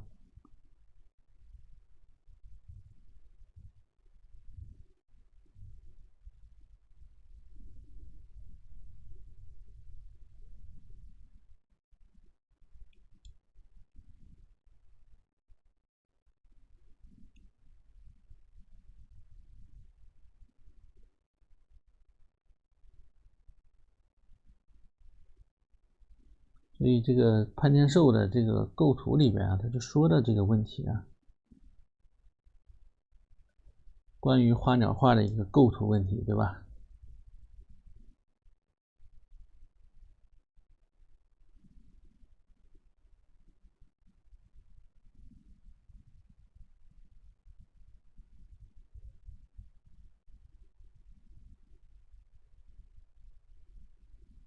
边画边修整啊，边画边修整。比如说这一片，我给它再修整好看一点。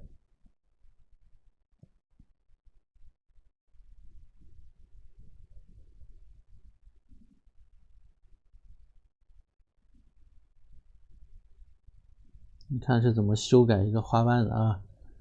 你看一看，大家看一看，刚才这个花瓣不是长这样对吧？现在我给它修改了一下啊。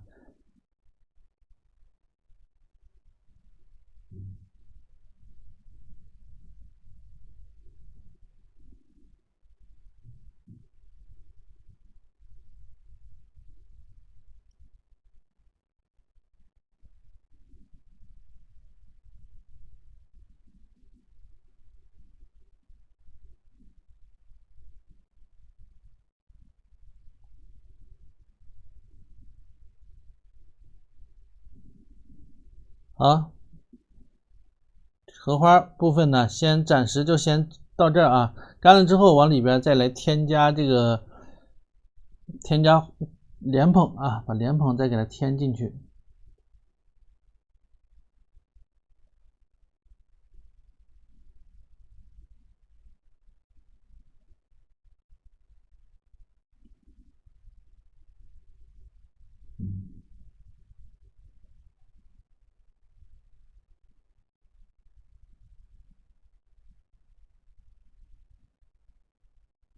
好了，缩小瞅一眼啊，缩小看一看啊，还不错啊，很漂亮，对吧？像芙蓉，哎，还像牡丹，对不对？荷花啊，多半荷花它就是这样的啊，就是这样一个感觉。那么底下呢，我们正好啊，把这个荷叶，荷叶从中间这一块啊，大致是中间偏上一点的地方，这么下来啊，盖住它。那么荷叶的画法呢也很多，你比如说有像这种像原图这样是画完之后勾叶脉啊，那么这种写意画呀，这种画法偏多，对吧？那么墨骨里边啊，它通常有一种画法呢，就是流出这个叶脉来啊，把叶脉流出水线来。还有一种方式是什么？先勾了之后，沿着这个叶脉两边啊，各留一小小的一个窄窄的边，对不对？还有一种画法，类似于我们之前有一节课画那个江寒汀的那个鸳鸯荷花那个调频啊，底下先是一层淡色打底，打底完了之后勾叶，干了之后勾叶脉，勾完叶脉之后，再用重一点的颜色，哎，再来复画一遍啊，两遍，得画两遍，那是另外一种方式啊，可以画两遍的。也有整体啊，先画出来，干了之后勾一下叶脉完事儿啊，那种比较简单一些。那么今天呢，我们教大家画这种流出它的一个叶脉的这个主叶脉啊，把主叶脉呢流出水线的这种方式。那么画的时候是一片啊，就是这个一片荷叶，一片大的荷叶里边的啊，一小片一小片的那么去画它。那么画的时候一定要注意啊，有的同学画完之后，这个荷叶斗不到一块去了，你知道吧？合不拢了，一定要注意。真的啊，有的同学画完之后，这个荷叶合不到一块去啊，这个里边一块一块的都散了，所以就要求大家画的时候，心目当中得有这个形象才行啊，一定得有这个形象才行。来，我们调绿色，先调一个基本的颜色啊，一个基本的绿色。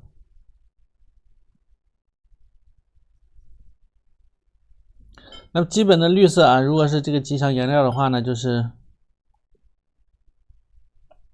你可以选择这个绿啊，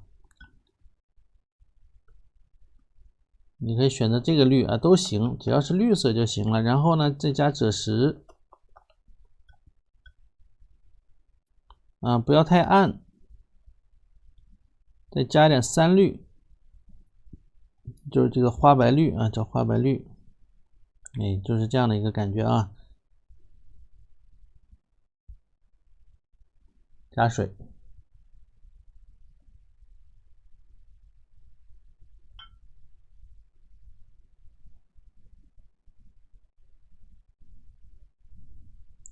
调出这么一个状态啊，这么个状态来就可以了。稍微再浓一点，否则得画好几遍啊，画好几遍。画大了没事啊，画大了也没关系啊，你不大的过分就行。你要大的很过分那就不好弄，只要不是大的特别过分都没关系，对吧？你说你原画不给别人看，没有对比就没有伤害嘛。好，差不多了啊。重的地方啊，回头可以里边啊，可以撞一点这个太青蓝呐、或者是什么头青啊这样的啊，就类似于青绿山水的这种画法。我们先铺啊，先铺。那么我就是一片一片的这么画了啊，这么画的话，从核心的这个荷叶中间这一块开始画起啊，画完之后得对得上去才行，别画完之后对不上去了，那就麻烦了，对吧？那就特别麻烦了。那么这个点儿正好像是在指的这个中线这一块，对不对？好像就是正中的中线的地方啊，而且是指1/3下方1/3那个点的地方，哎，所以这个位置比较好找。稍稍有一些倾斜啊，稍稍有一点倾斜，看到没有？有点倾斜，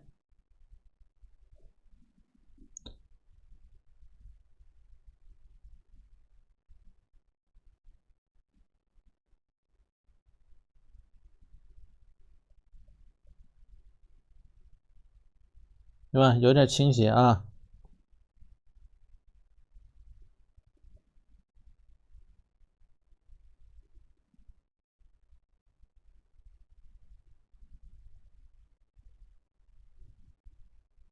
留出个水线来。我们先从这边啊窄的这一块开始画起。那么因为这个荷叶啊它是弯曲上去的，所以它这个叶脉呢是比较弯曲一点的啊，要注意好叶脉的这个形状，对吧？要注意好这个形状啊。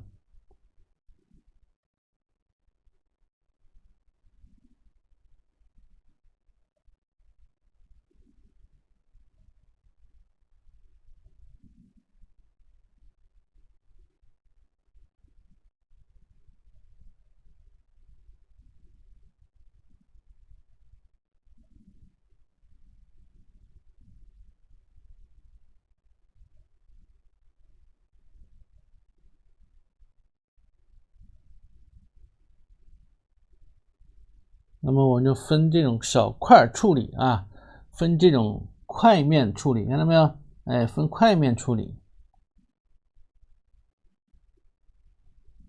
好，有的同学可能还到现在还看不明白，我再多画几篇啊，多画几篇就明白了。那么留出的这个水线呢，这个白色的空白的水线呢，其实就是荷叶的一个叶脉了啊，荷叶的一个叶脉了。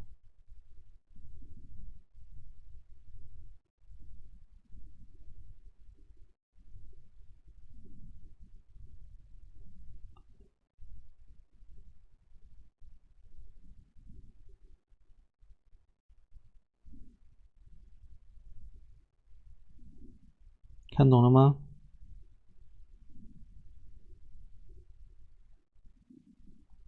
看懂没有？哎，就是这样留下来啊，留下来的，给它留好。重的地方，比如头上啊比较重，这块比较颜色比较重，多点一点，多点一点。你也可以多点一点啊，它形成这种斑驳的肌理，干了之后会有这种斑驳的肌理啊。如果你不喜欢这种肌理，那么就是像上面这一段一样啊，颜色呢给它吸一吸，让它平一点啊。干了之后就会是一个平面化的，特别的平整的感觉啊。那么平整的感觉呢，是运寿平的这个墨骨画里边经常是这样的一种感觉，对不对？是比较平，比较平整啊，没有太多的这种肌理效果。再来一支笔，你可以调一点，比如里边它要让它偏蓝一点呢，你调一点钛青蓝呢，钛青蓝啊，我就直接用这个吸管的吧，相信它一回啊，或者是头青啊，看有没有头青，三青有点浅，没有，好像没有头青啊，这个称玛丽颜料。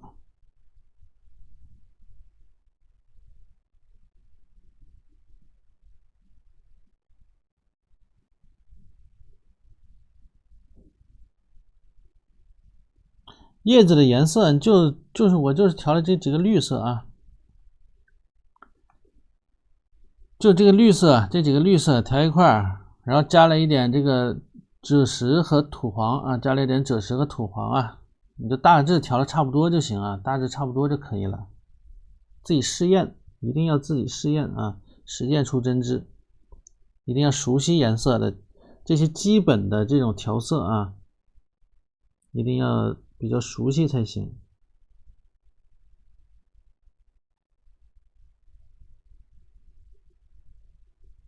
再撞一点这个钛青蓝，我现在用的是钛青蓝啊。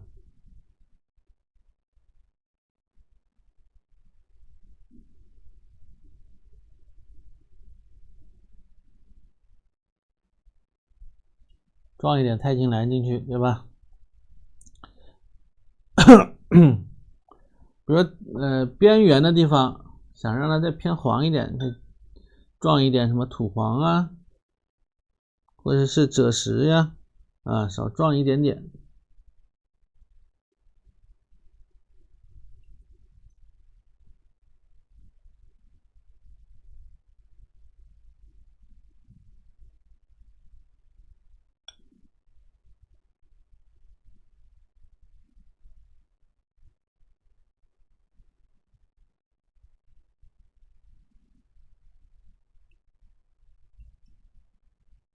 你看，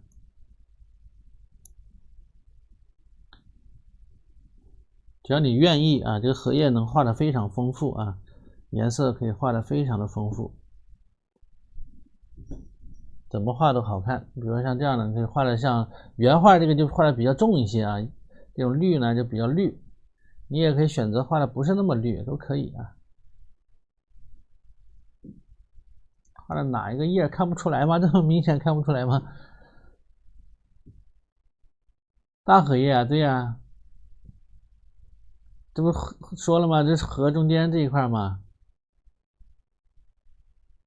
大荷叶上面这一块，那不是连和荷花是挨着的吗？这块还这么明显看不出来吗？看懂了没有？能看懂吗？我继续往上了啊，继续往上去了，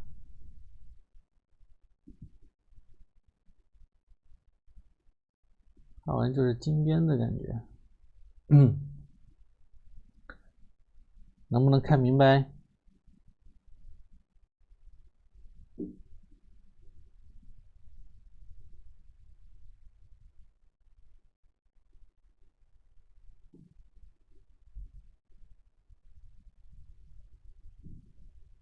懂了哈。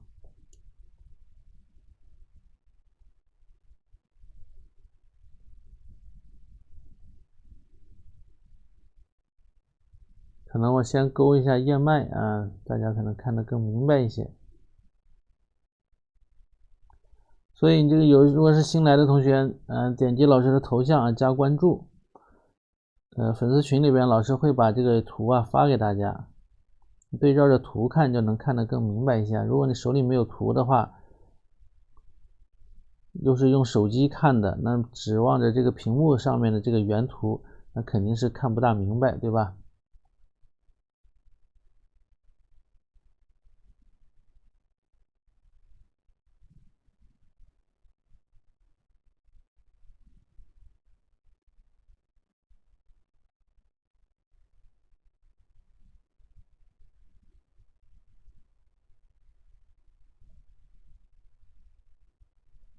好，那么画另外一片了啊，画另外一片了。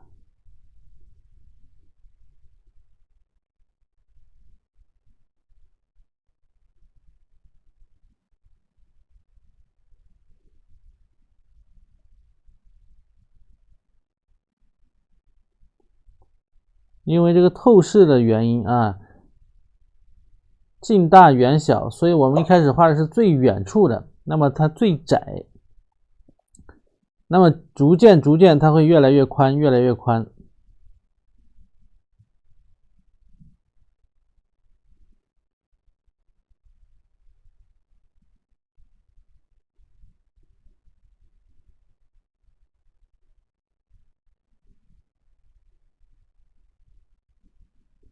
水线尽量的一条水线呢，就要给它留的均匀一些啊，粗细要均匀一点。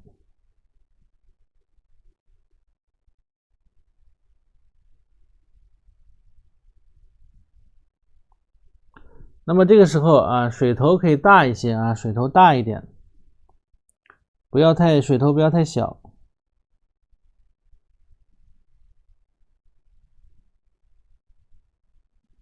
就不让它干得太快啊，所以呢不要太干了啊，这颜色啊多让它在上面积一积，积在上面，你看看。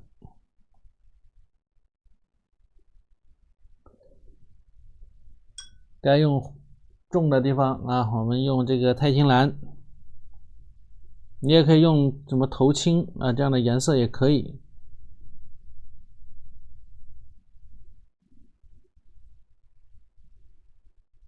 哎，撞入进去啊，撞入进去，对吧？比如说边缘啊，边缘到了边缘这头了，能不能用一点别的颜色呢？三绿也可以啊。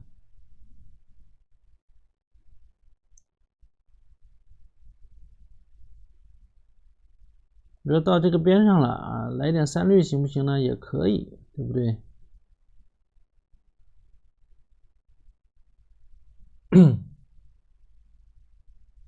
什么水喝？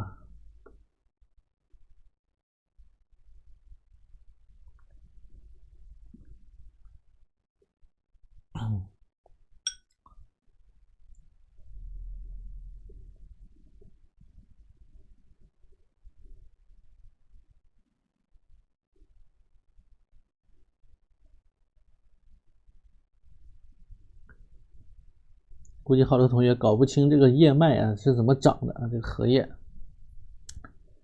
是不是啊？有没有不清楚的啊？我一会儿给大家画一下，好吧？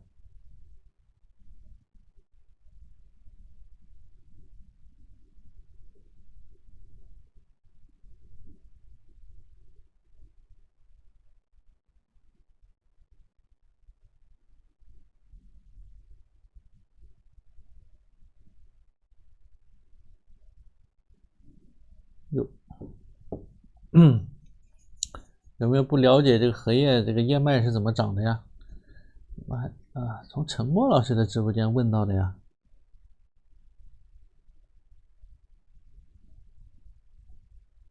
有没有同学不知道叶脉怎么长的？不知道呢，我给大家画一下啊，我找一张纸。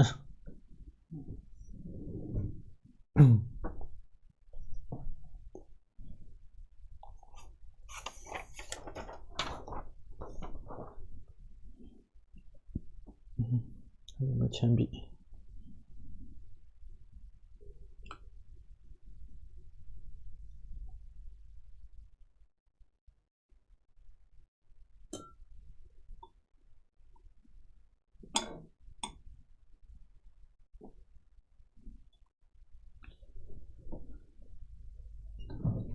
它正常的荷叶对，开叉对吧？它是个两边呢是个 Y 字形，对不对？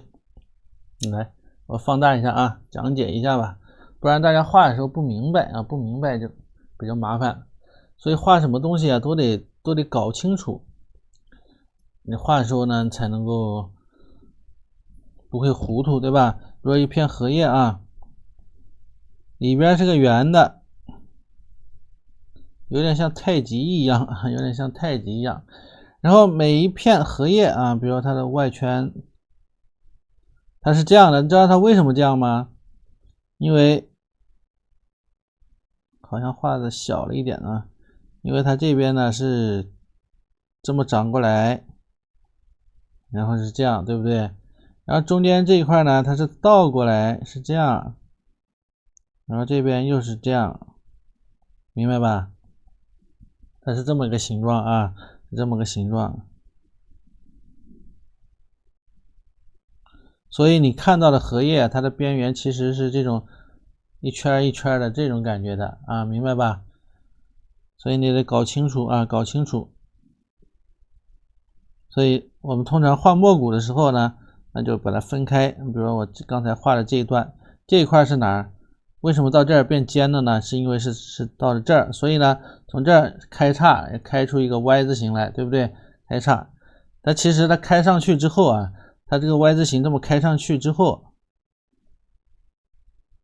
这么开上去之后，还有，明白吧？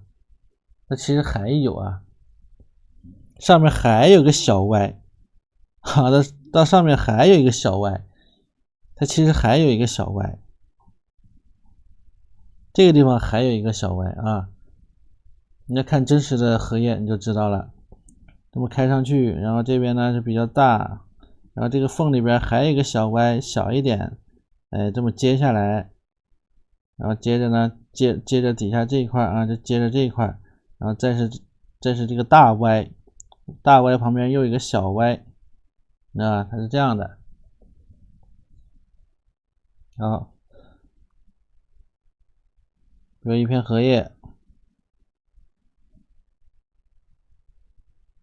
上面不是个小这是一半对吧？一半从这儿出来，如果是个圆的，是这样的，然后它俩中间又会多一点点，又会多一点点，所以再来一半啊。如果我们画墨骨是把水线流出来的，对吧？把水线流出来的就是这样的一种状态啊。所以这个空里边，它俩的这个空里边是这个小的这个一小点啊，所以是一个小 Y， 明白吧？你只有明白了这样的之后啊，那么画写意的荷叶呢，基本上就是画过去啊，然后把里边其实好多还有，如果画过宋画的话啊，这荷叶里边呢还有小的这种叶脉，对吧？每一片都是小的叶脉。那么咱们画写意通常直接这么概括了啊，前面呢就画个大 Y， 然后中间呢就这样啊，这旁边这个小的也不要，就是这意思啊。一定要，你可以看一看真实的荷叶如何生长的。这个是一个碧绿的荷叶啊，今天画的。比如说我到这边之后，我想颜色更丰富一点啊，不要让它那么呆板，怎么办？可以那么继续啊，再来个碟子啊，看还有没有多的毛笔了啊？要毛笔啊，这种工具一定要多。再来个碟子。那么到了这边，我可以偏三绿，偏三绿一点，三绿和赭石啊，一种灰灰的这种颜色啊，调出这么一个颜色来。到边上啊，它颜色发生了变化，可以把这个颜色撞入进去，对吧？撞入进去，多调一点。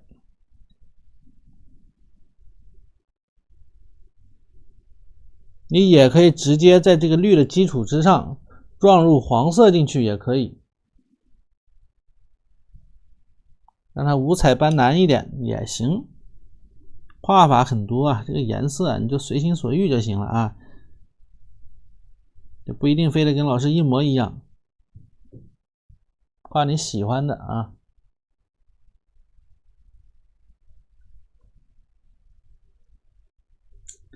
把手机屏幕调亮一点，我这灯光还暗不暗啊？这灯光很好了，只是我这个纸是有颜色啊，有颜色。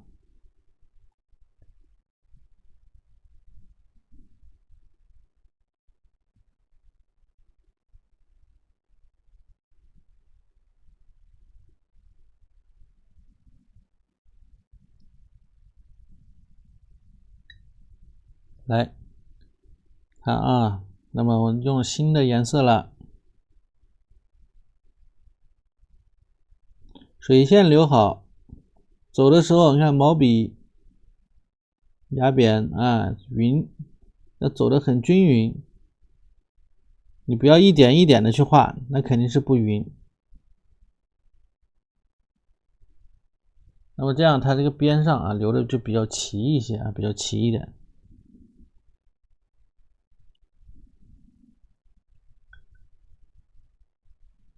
底下呢可以是这个绿啊，可以稍微深一点的绿，对吧？上面呢浅一点的绿，你不要深的这个绿啊就不要太多了。底下可以多一点啊，这到了上面呢就可以让它少一点。然后就是这个绿了，它出去，又形成一个小 Y， 小 Y 呢是看不到了，对吧？大概是这样的啊。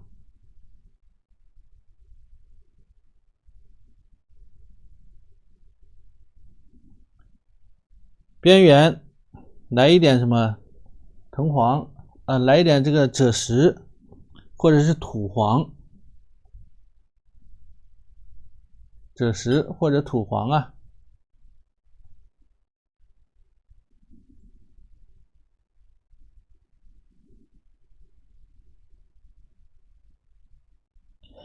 你都流出来了，还勾那个叶脉干嘛呢？要勾你就早一点勾嘛，你可以选择先勾啊。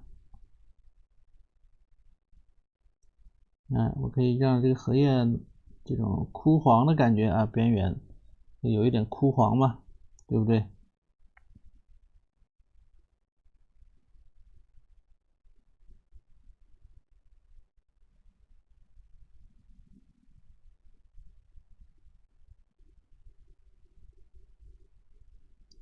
有时候你们提的这些想法是没有什么意义的，明白吧？感觉很有想法，其实没有什么太多的意义。你已经留出水线了，你再还去勾它干嘛呢？而且我留的很细，你如果留的特别粗啊，那个水线留的特别大，你可以勾一下。像我这留的非常细了，没必要勾了，勾了反而不好看了。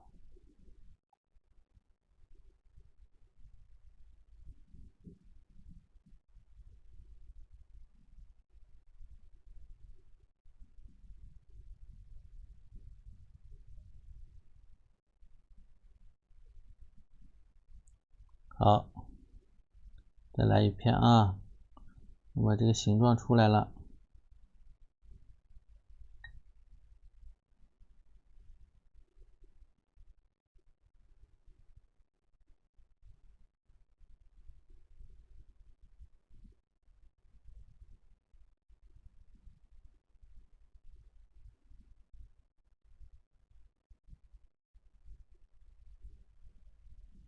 你看这个荷叶它这种弯曲的一个程度，有的同学画着画着这个中间这个点太小了，是不是感觉这个点太小了不够用，这个荷叶对不起来了？肯定会有这样的啊！我刚学的时候，我刚画的时候，刚画蘑菇这么画的时候啊，也会出现一点这种情况，但是我就会有一点点对不上，但是不会特别多。那对不上怎么办呢？我们可以把这个荷叶画的怎么样啊？鼓起来啊，它如果有褶之后，它有的地方拱得特别高啊，有点干了之后，那这种感觉它肯定是对不上的。哎，你就把它画的符合那样的一个感觉就行了。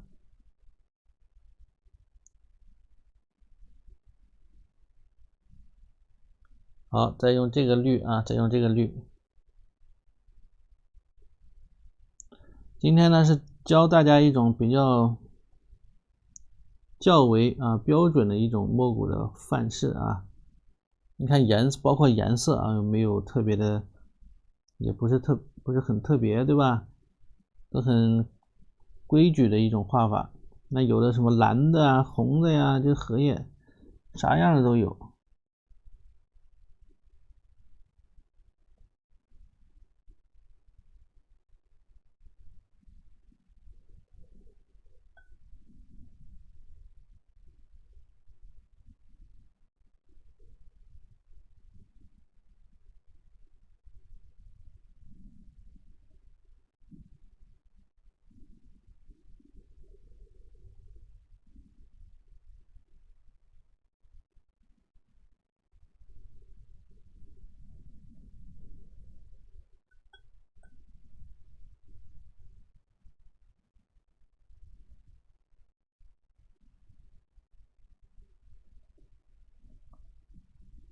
太青蓝。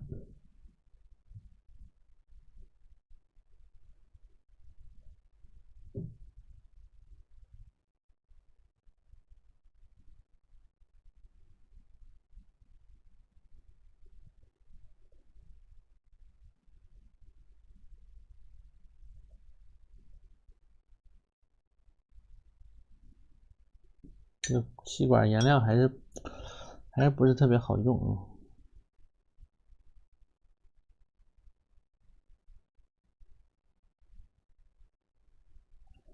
里边的沉淀啊已经开始有了，特别多。好了，那么到这个边缘照样啊点一些赭石色啊，统一起来啊，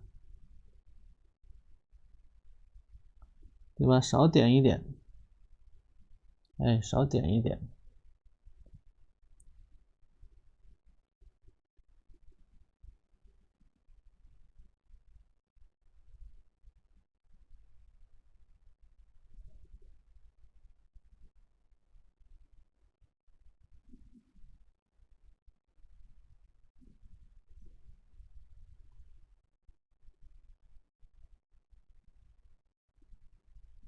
有的地方甚至可以偏红一些啊，也偏红一点，对吧？好看不？好不好看？美不美？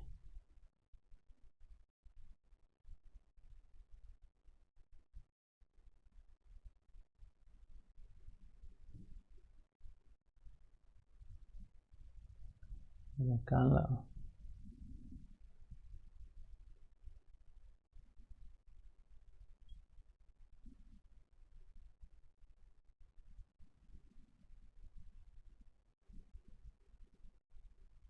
那就这个课程啊，这个案例318，你还要啥自行车？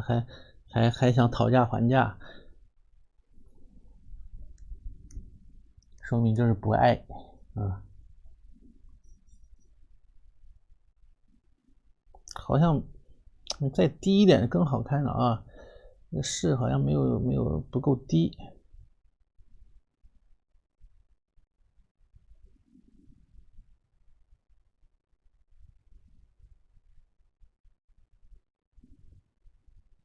好，继续啊，继续喝口水。哦，过了整点了。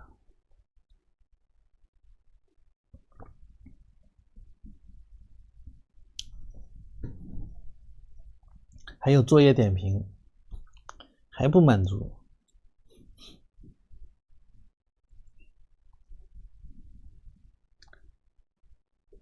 我跟你讲，有的课程你买了，你感觉是便宜了，其实是打水漂了。虽然价格不贵，但是其实是打水漂了。有没有这种感觉？就像你买东西的时候，你有时候买特别便宜的东西，你感觉是占便宜了，其实打水漂了。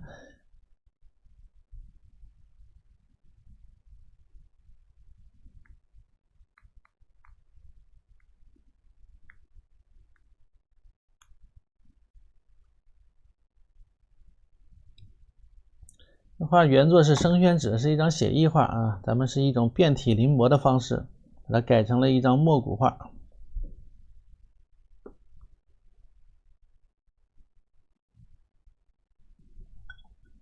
好，继续啊，继续。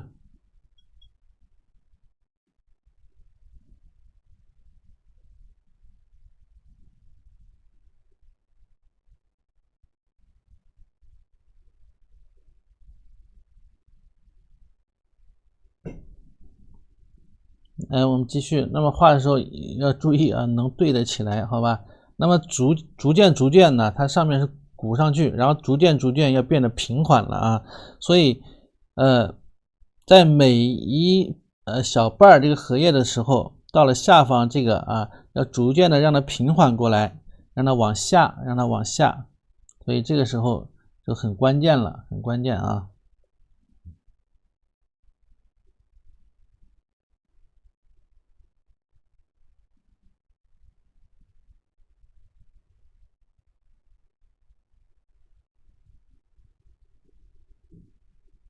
先画上面啊，先画上面吧。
好，到这边啊，它逐渐的要平一些。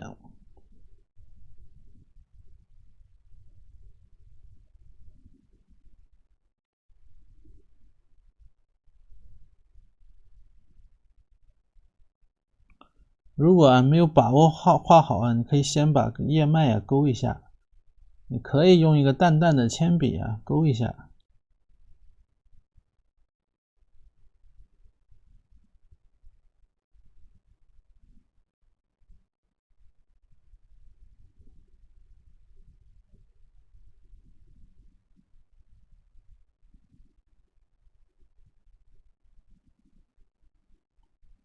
比如到这儿啊，害怕对不起来啊，那么这一块呢，让它挤压，让它鼓起来啊，就不要画到头了，就可以选择不画到头。如果能够画好，你可以给它画到头啊，画到头，就得随机应变啊，随机应变。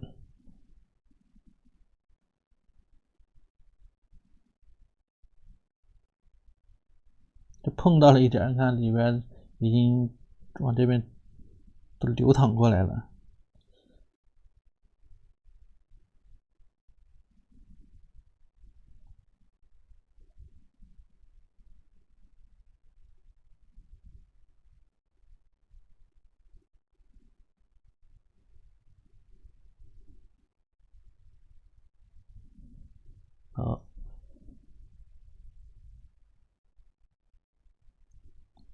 里边啊，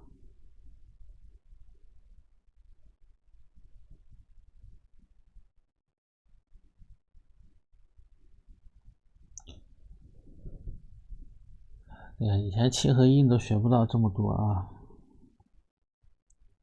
，7合1那个很多都是凑数的，凑时长的。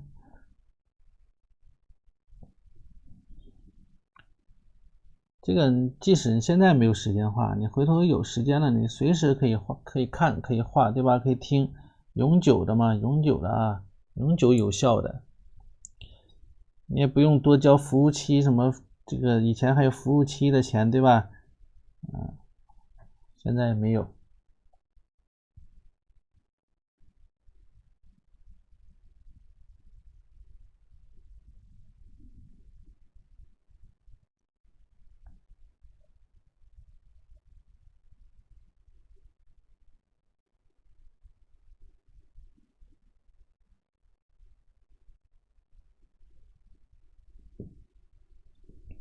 不打底稿啊，这没法打什么底稿，这没法打底稿啊，也没那个必要啊，对吧？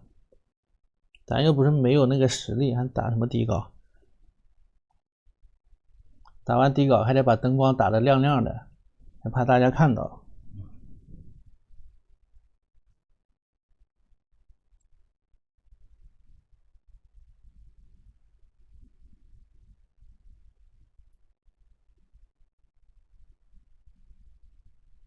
对，这是墨骨画啊。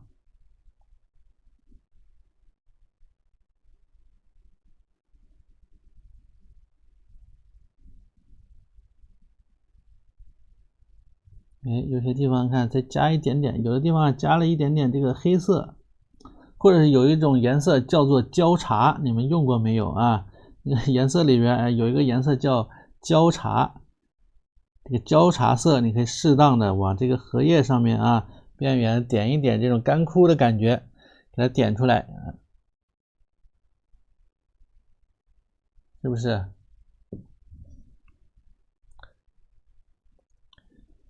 以前呢，在这个彭村里边，这个墨骨画呀，不是特别受重视啊，因为画没有能画好的老师，所以呢，经常都是作为赠送课给大家的，对不对？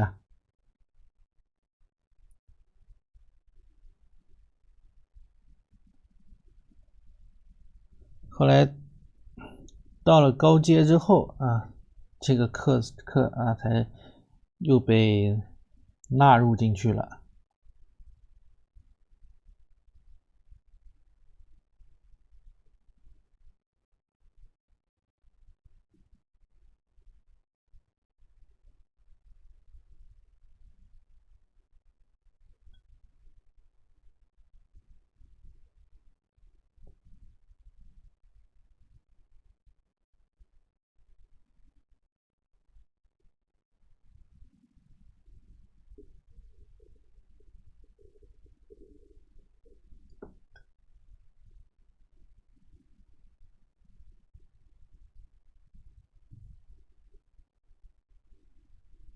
哎，到底下越来越宽啊，越变越宽了，看到没有？这个面积啊越来越大啊。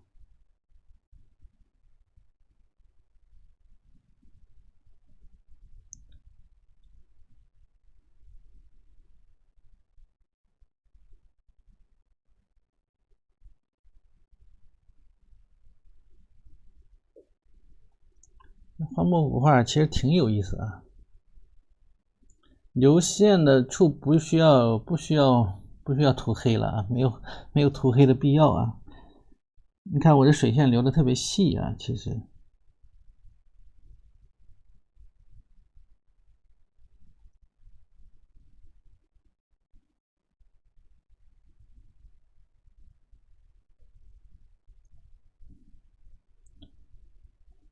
哎，峨眉俏你啥时候来的呀？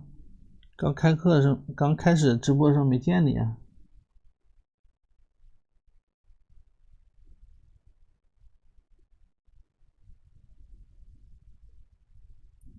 把这个太青蓝点入进去，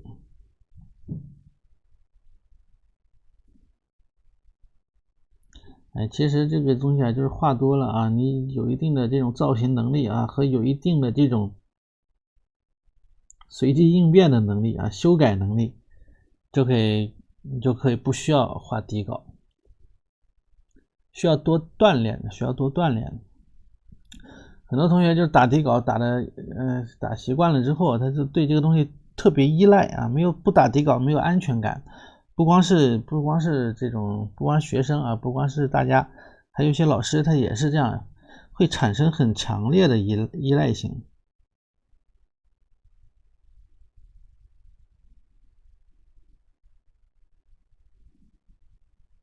所以一般小画啊，可以不打底稿，你就不要打底稿。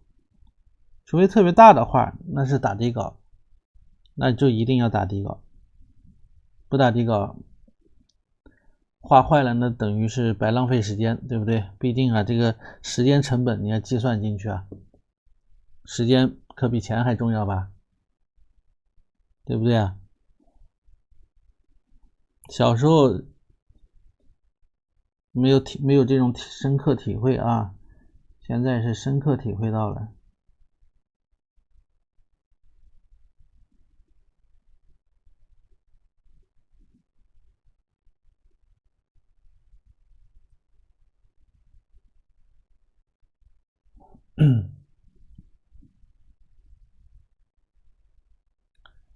然后呢，到这边之后，它是反过来的，翻转过来的这个背面，那枯黄的叶片卷起来了啊，卷起了一个边儿，看到没有？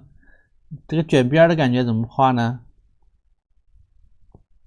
你就把这个卷边的感觉画起来啊，它两边都有卷边，右边的卷的比较大，左边的卷的比较小啊，比较小。那么把这个卷边的感觉给它画出来啊，卷边呢就用了这个赭石色。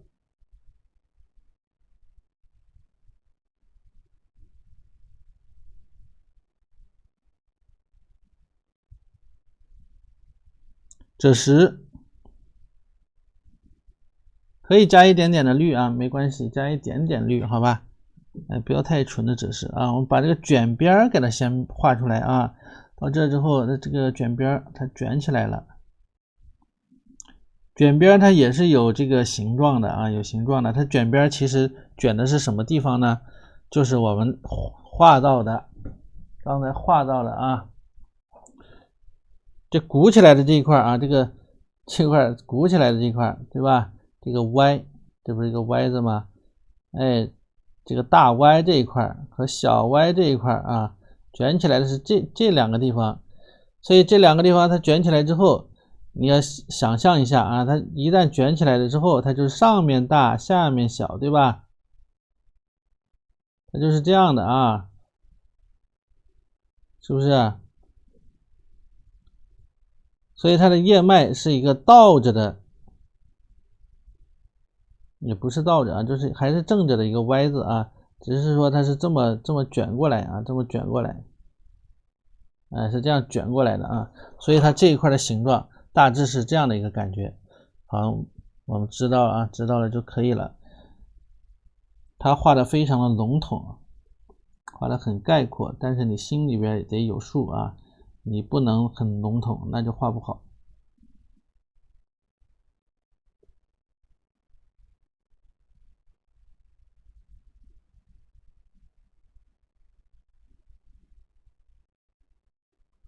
对吧？它卷起来肯定是有个卷边呀。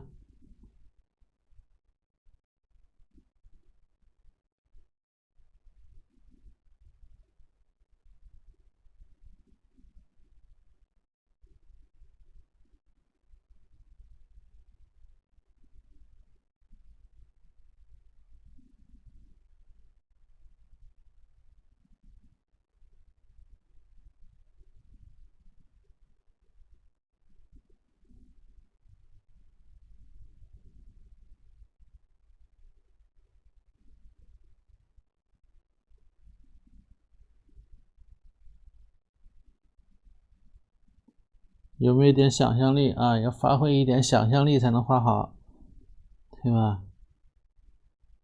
卷起来，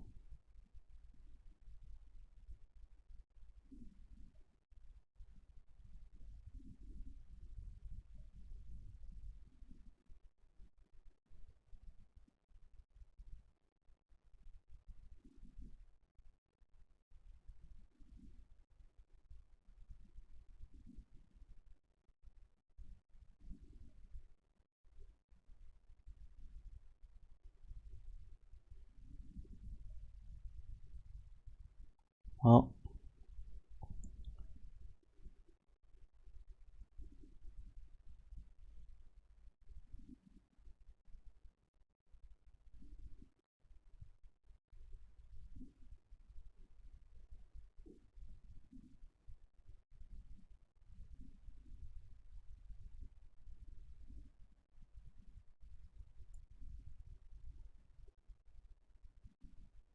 不知道你们能不能看明白啊？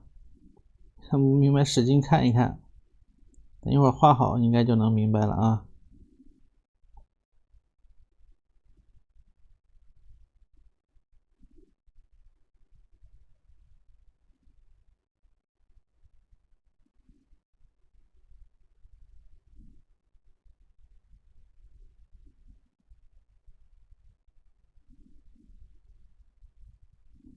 所以说一定是要对这个物象非常的了解，你画这种工笔墨骨你才能清楚，对吧？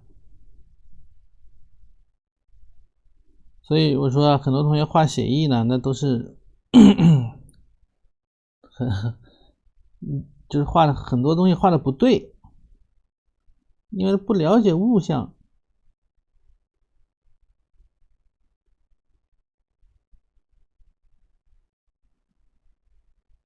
都是照着别人是怎么画的，别人这里有一笔是这样的，我们一笔就是那样的，那肯定画不对呀。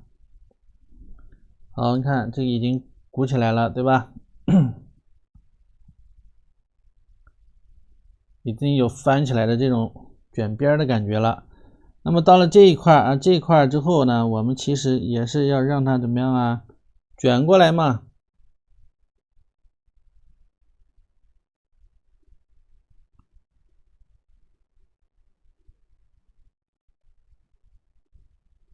对不对？卷起来啊，这样才能卷起来。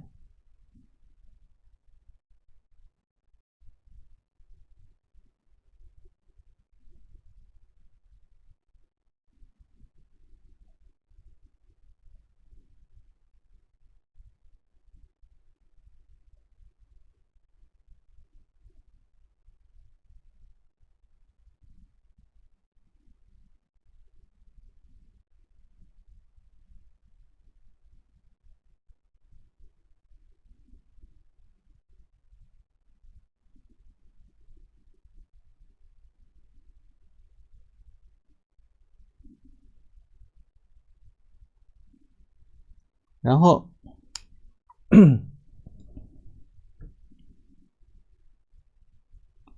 里边啊，有的地方要重一些，加一点这个墨，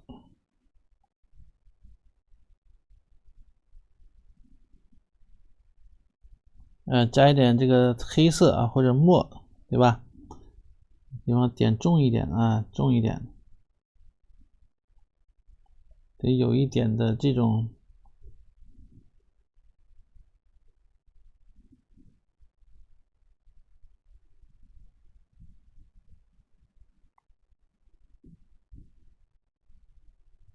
那么它才能够卷起来啊，否则它卷不起来。包括里边的这个颜色啊，里边的颜色其实可以呢加一点什么红色啊这样的颜色啊。我看看啊，这个边好像卷的有点太齐了啊，这边呢稍微鼓出来一点。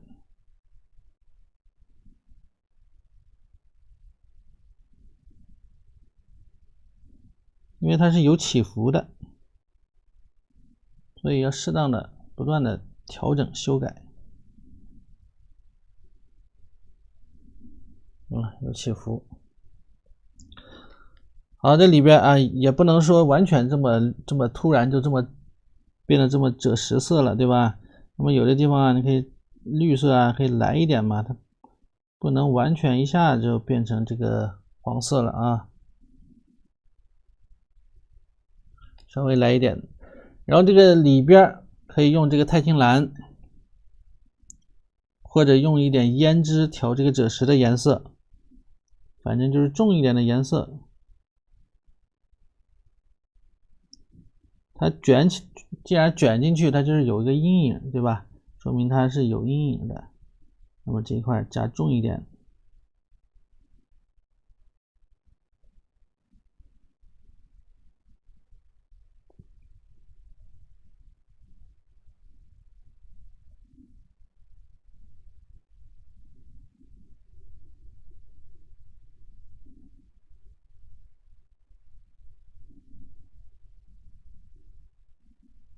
有些地方可以锁碎一些。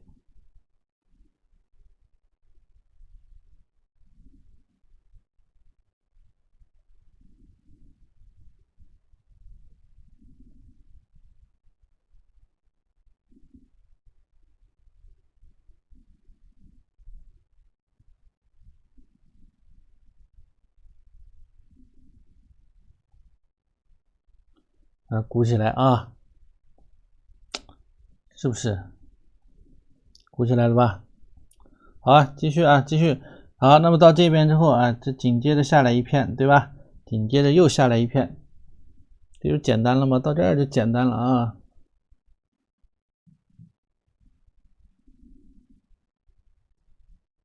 这问你好不好看吧？就说这学个这啊，这100节课不是这1节课318都不过分了，告诉你们啊，你别说100节课120节课318了。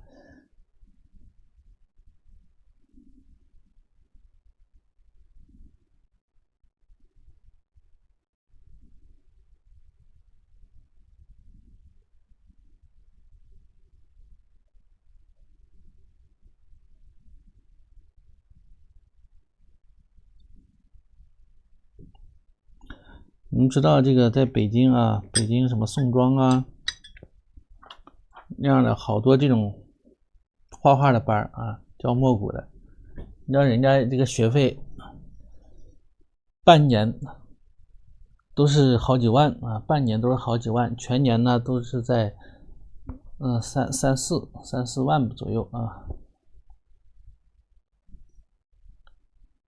也就老师这水平，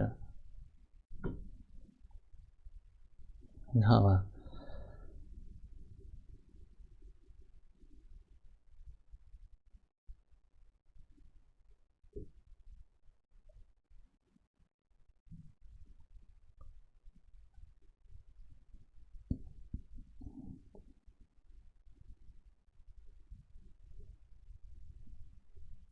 我当年要学画画呀，有这个条件哈，要有网络啊，那得省多少钱呢？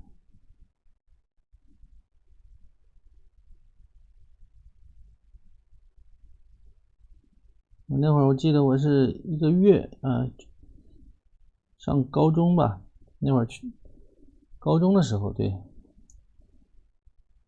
而且都是下了晚自习之后去一下，对吧？有时候下晚自习都很晚了，都不去了，主要是周六周日去了就坐那儿自己画，也没啥，那1个月还900呢，记得特别清楚啊。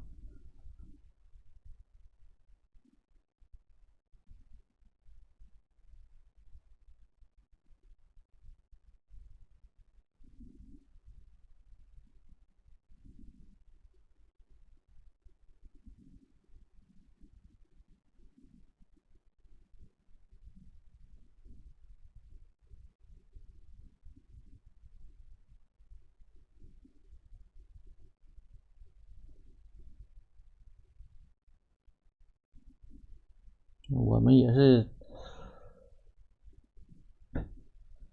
也是这个都是砸出来的啊，虽然没有学音乐啊，学一些什么，主要学音乐可能会最贵吧，虽然没有那些贵啊，但是我们也是靠这个使劲往里砸，投资到今天这一步。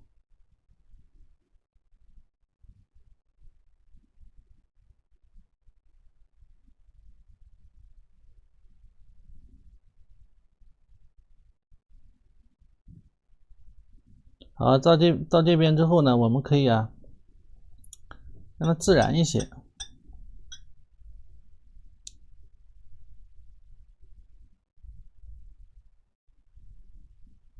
这个绿，看往回吸一吸啊，吸一吸，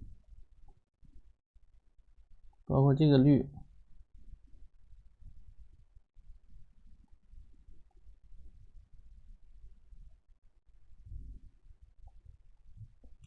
我把这个，或者是来点土黄啊，我再换一支毛笔啊，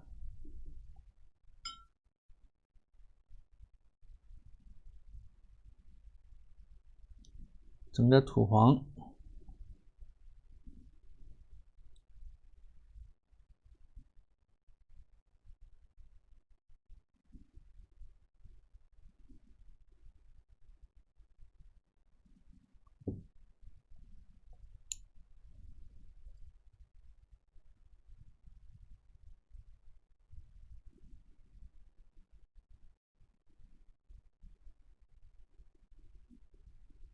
它黄的太晚了啊，就让它这个黄色啊从这个还没有到边缘的时候，就让它开始有一点想要这个干枯的这种感觉就出来了啊。就是从这个地方的时候，可以加一点这种土黄进去，或者呢点一点赭石，淡淡的，少一点就不需要太多嘛。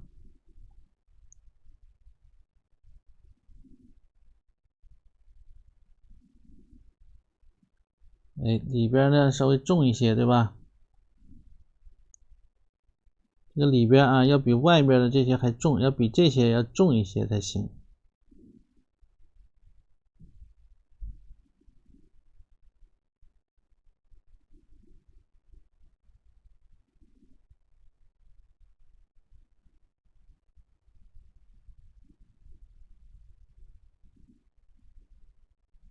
所以这个画荷花啊，不光是荷花漂亮啊，荷叶也可以画得非常非常的精美啊，让惊艳叫绝啊，拍案叫绝。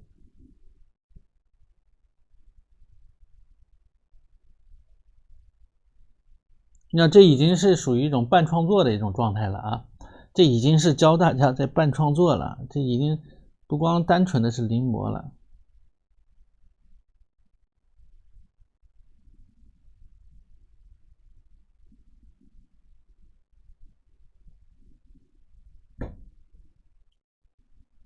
这里边有的可以稍稍偏红一点，比如胭脂啊这样的颜色。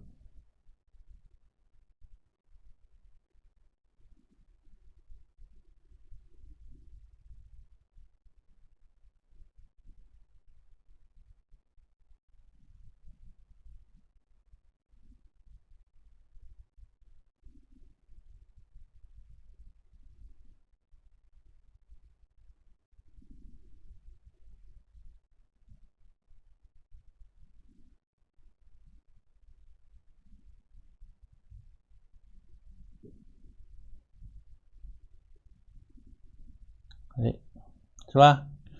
丰富起来了吧？对不对？好，那么继续啊，继续来。那么越往这个边上的呢，越干枯了啊，越干枯了啊。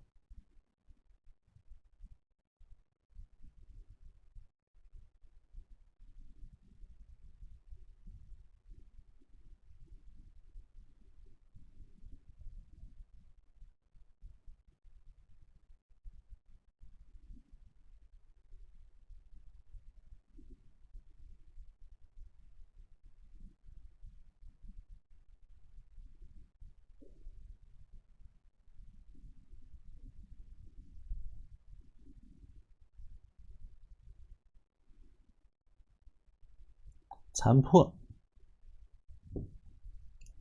要残破啊。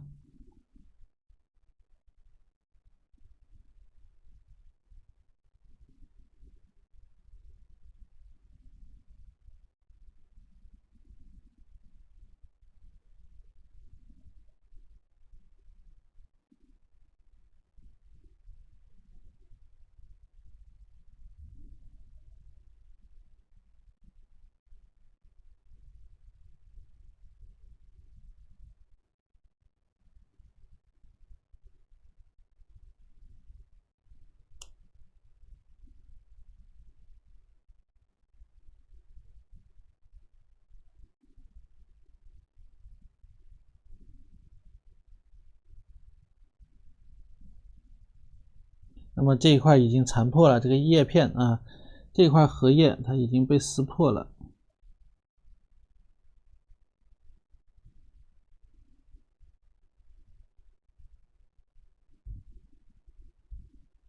所以边缘它是颜色比较深一些。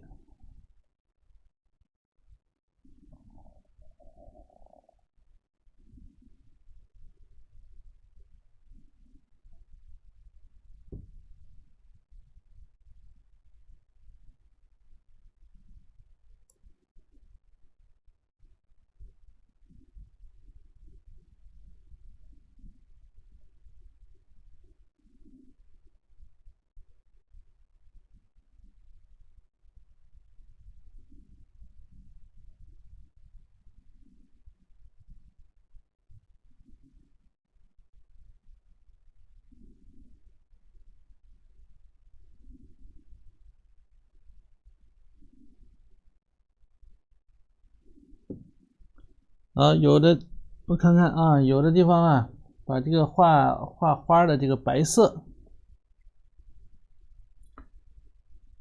留白叶不要留白叶呢，特别厚的纸可以用，薄的纸这个生宣尽量别用啊，熟宣呢，它撕掉之后会有一个可能会把纸撕坏一点点。画国画有人用留白叶啊，有，特别画工笔有用的。有的地方点一点白进去啊，点一点白进去。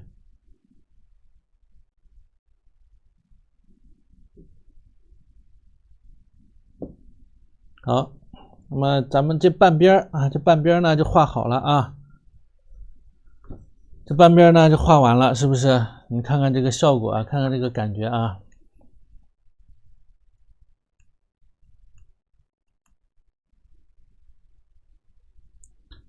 紧接着啊，把下面这半边画完，更漂亮，是不是好看？好不好看？让你拍案叫绝啊！画完之后，自己给自己夸一顿。有的很多同学这个墨骨已经画很好了，像画这个啊，他只是说他以前没有画过。他在画了前面那才画了多少个案例之后，他现在画这个应该是这个其实画起来啊，如果是临摹的话，应该是没有问题啊。如果是临摹到临摹老师的这个啊，肯定能临摹好，肯定能画好的啊。咱们这个同学里边已经是高手如云了，都培养出来了。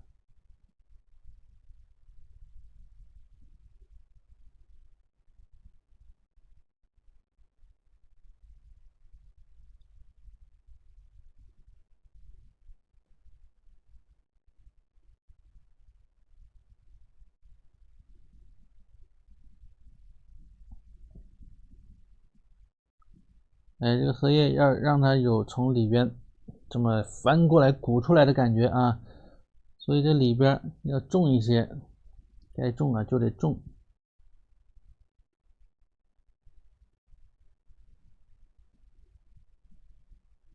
该重就重一点，好吧？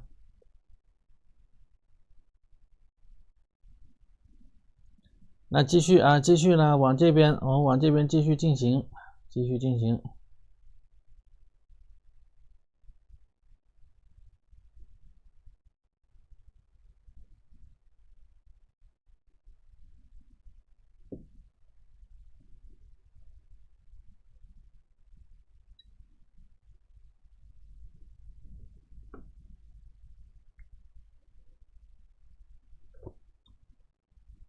闲云贺来虽然作业交的少，但是我看了，比如说这个鲸鱼的，这一次上一次的这个墨骨啊，鲸鱼那张画的也就不错。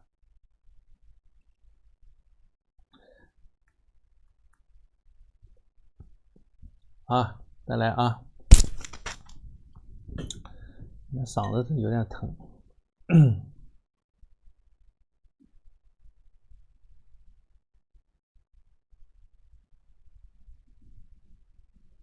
哎，你看这块颜色很漂亮，是不是？这块画的就是即兴的这种，属于即兴的这种创作了啊，这个还比较成功。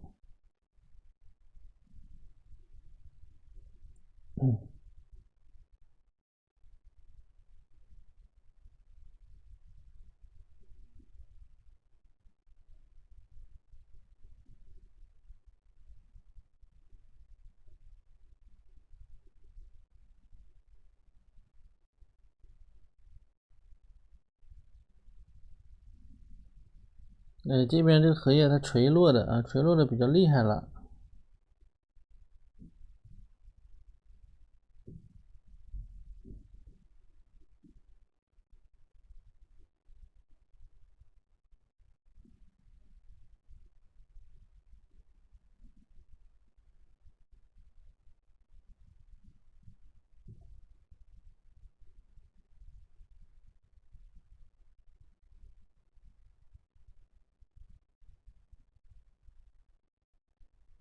我看一看怎么改一下。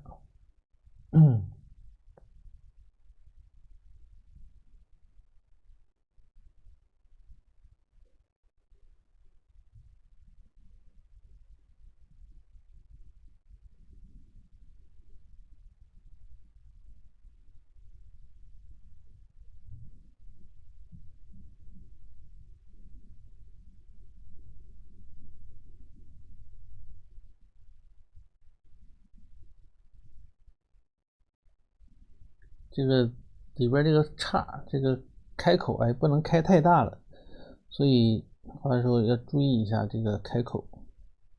另外啊，就是到底下了啊，马上就快到底下了，把握好这个距离，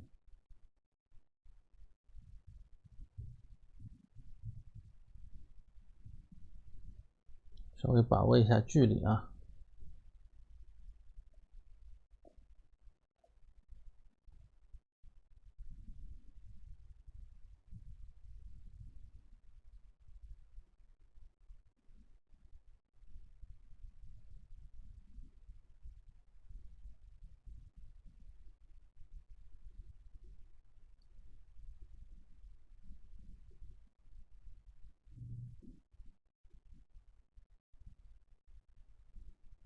看边上，这边也是有一些残破，把这个残破感觉画出来，同时里边要重一些啊。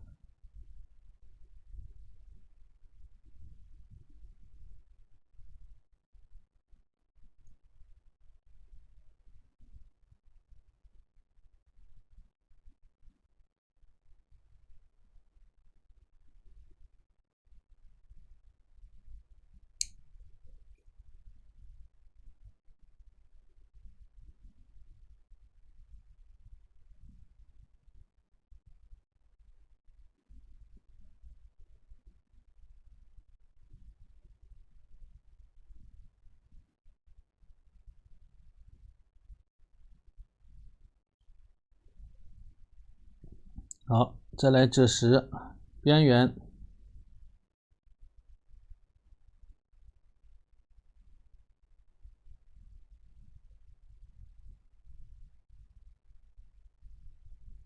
然后有一些枯萎啊，所以呢，这是不规则的形状啊，有一个不规则的形状，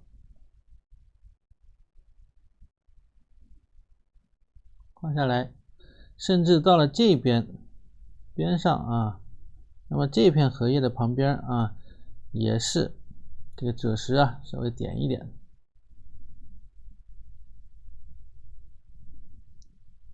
到这块啊下来。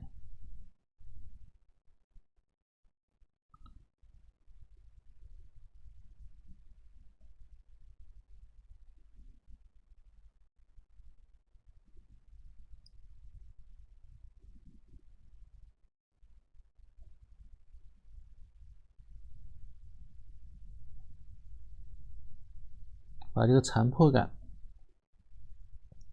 甚至啊有一点往里边卷的这种感觉啊，你得想象啊，得想象一下了，这个地方，你得有一点想象力了啊，没有想象力就不好办了。啊，往里卷一点吧。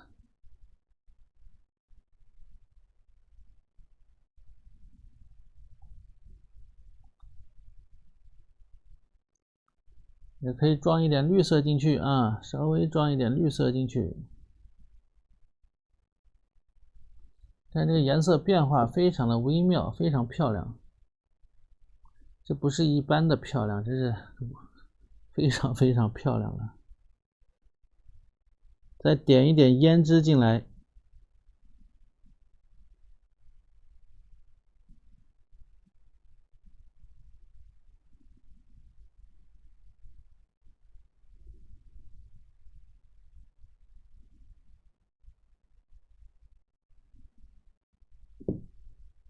下面的绿色的地方啊，把这个赭石点一点赭石进去。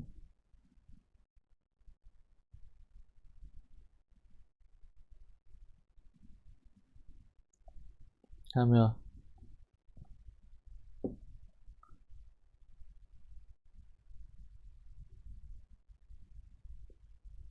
你早几年认识就好了，对吧？新来的同学给老师点点关注啊，点点关注，点亮一个粉丝牌啊。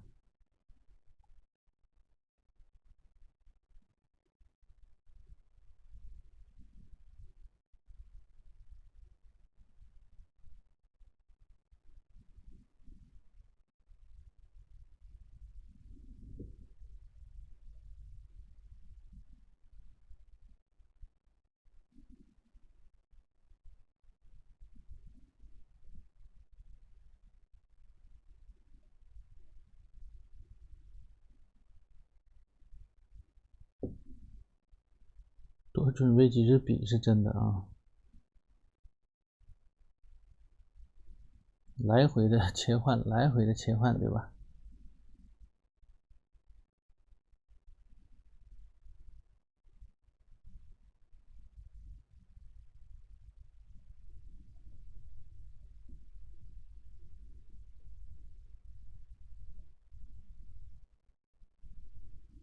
它到了这半边啊，这半边是这么卷，那么到了这半边，你看它是往那边这么卷，那下面呢，它应该是斜向上那么卷啊，斜着向上那么卷，所以我再调一点啊，颜色用完了，赭石调一点这个土黄啊。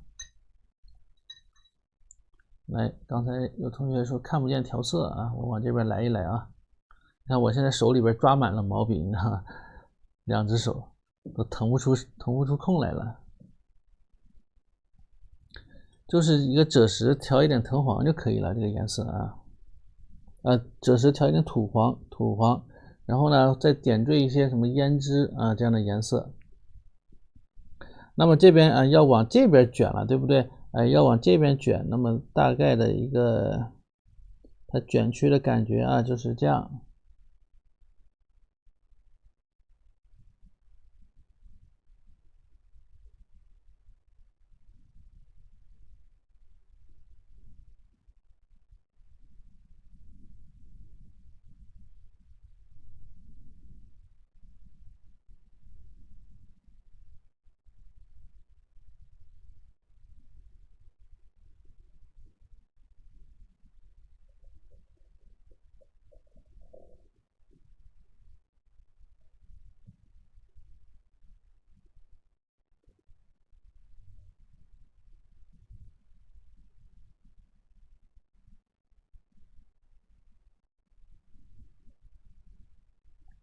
有点勾起来的这个意思啊，有点勾起来的意思。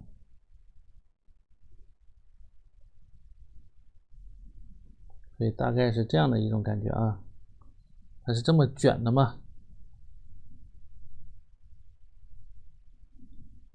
好，那么里边呢，这就有很多的破洞，破洞里边要重一点，胭脂调一点墨色，或者调一点胭脂，调一点黑色。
然后这个里边啊，这个卷起来的荷叶啊，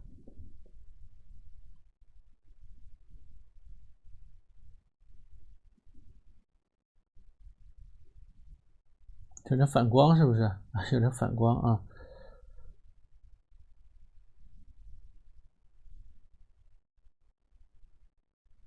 适当的点一点白色进来啊，白色。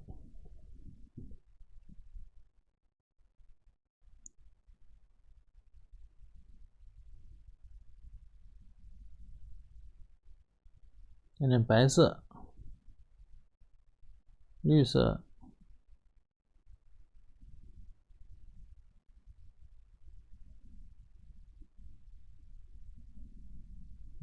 就是这样一个状态啊。好，那么这个地方啊，这个地方呢需要加重啊，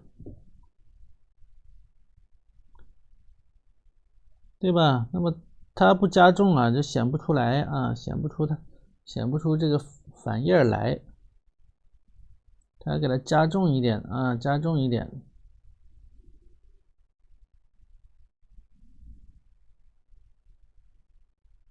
甚至我们把这个形状啊，我再给它改一下啊。甚至啊，我把这个块要改一改了。就通过想象力啊，想象力要爆发起来啊。把这一块我看看，那么这块它也有这种卷起来的这种边儿，对不对？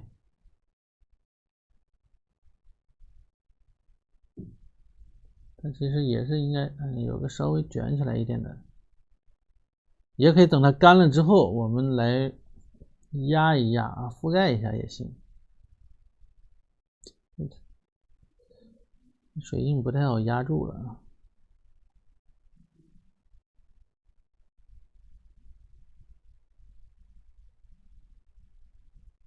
这块不太好压了，不太好压住了。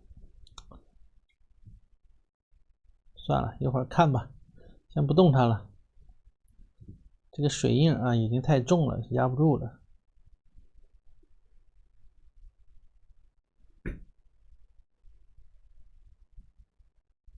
啊，对对对，把那荷花给撤了是吧？对对对。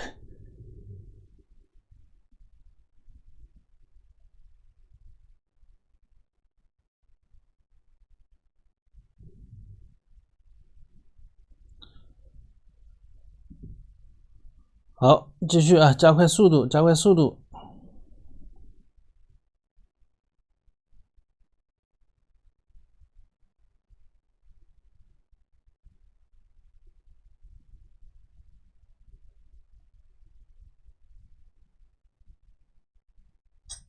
对呀，反叶上卷啊。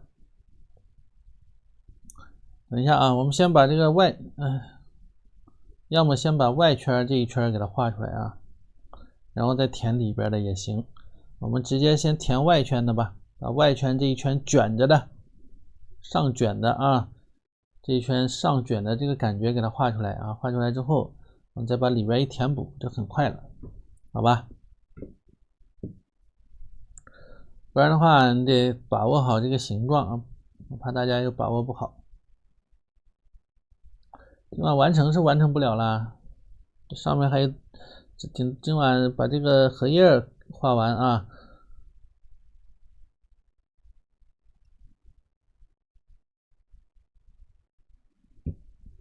画完是画不完了。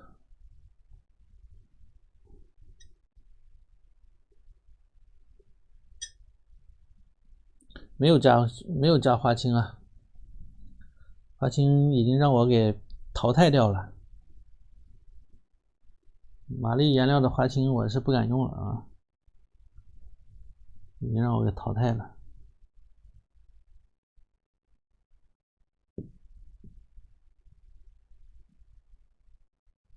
点到手抽筋啊，谢谢谢谢，休息一会儿啊，休息一会儿。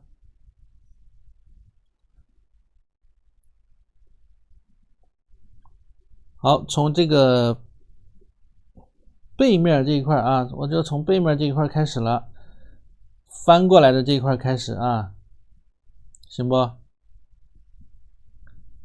行不行？啊，怕大家，哎，我老怕大家找不到位置啊，行不行？可以吗？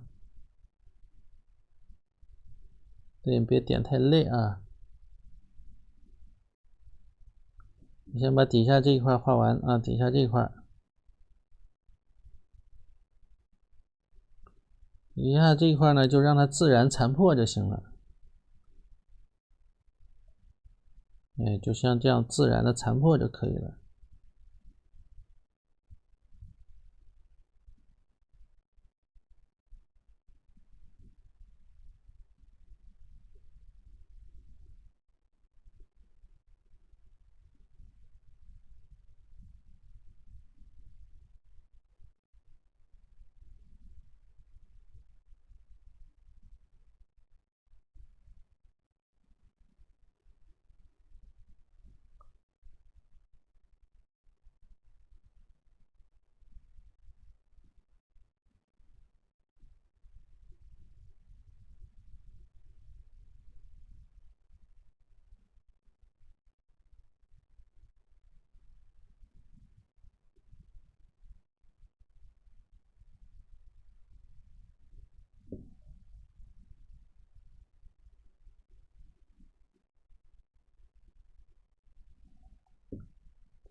还是这样画吧，先把这旁边啊，先把这旁边的这个画好，省得大家找不清楚位置啊。来，那么现在是画第二联了啊，画了右下角的这个啊，第二芽，一小芽一小芽的，对吧？啊，第二芽了。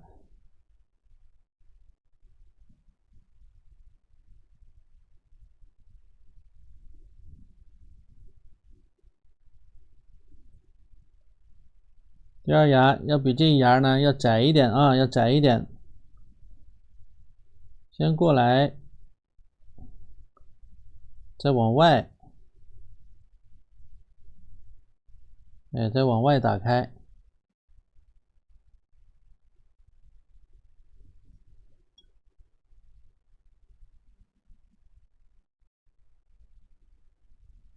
如果你的形状啊已经发生了改变啊，你就不要还按照原图的这个感觉走了，你就弄明白这个荷叶它怎么生长的之后啊，你可以稍事做一些改变啊，做一点改变。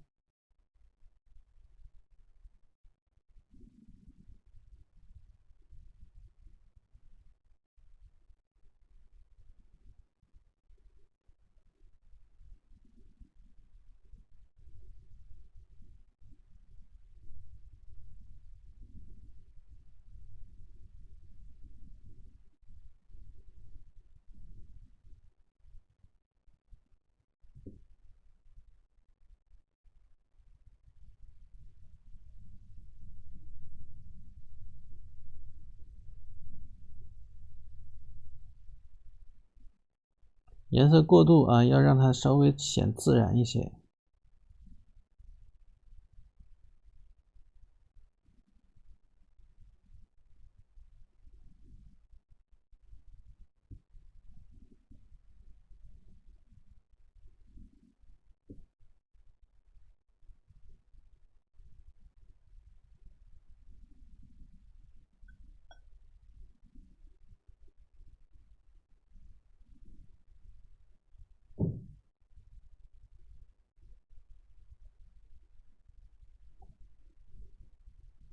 稍显自然一点啊。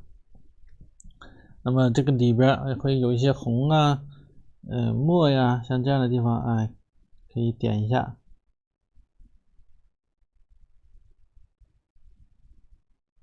有胭脂啊，黑色呀，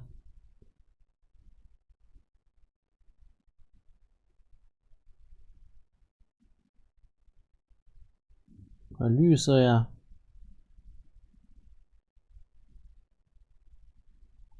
稍做点缀啊，不要点的太花了啊，别点花了。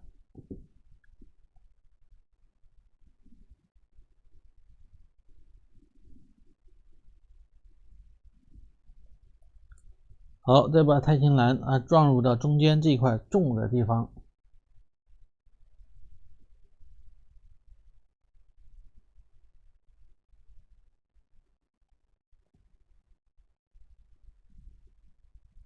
有点泼墨的感觉，看到没有？哎，泼彩泼墨的感觉。你看它是流淌下来了啊，自然流淌下来了，还在动，看到没有？在动，是吧？有什么变色了还啊？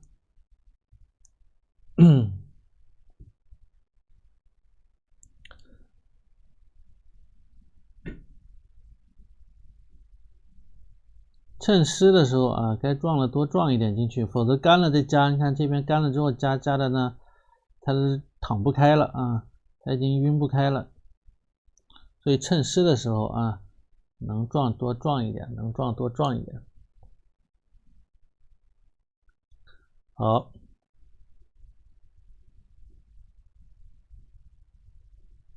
从头上这一块开始画，注意了，马上到这一块了之后，它就有这个叶片的这种翻转，翻过来了，背面的啊，背面翻过来了。所以画的时候啊，要留出背面的这个位置，得让它有空翻过来啊。那么这一块是这样的啊，好像略微画大了一些啊。好，下面呢我就开始画边上的，画边上的了。从上面开始画起啊，从上面开始画起。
先可以用赭石色铺一下。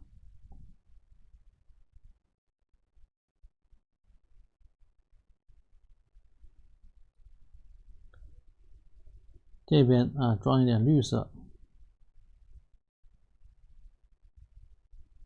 也可以用绿色啊、赭石色两个颜色呢做一个接色。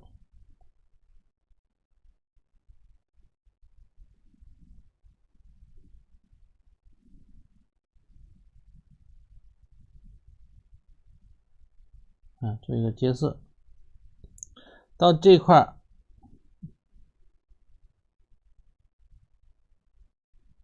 叶片它已经干枯了啊，干枯之后它形成了一个挤压啊，形成了一个挤压，方向上产生了改变啊，产生了这种矛盾的改变。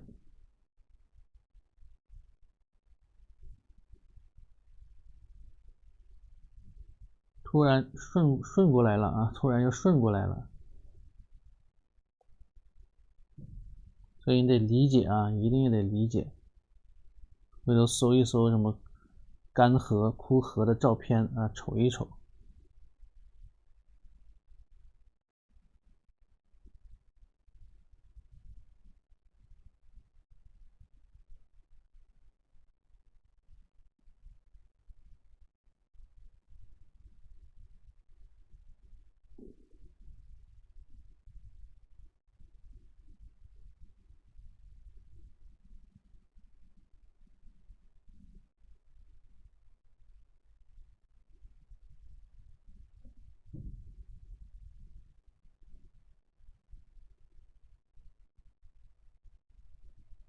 看，好，顺过来了啊。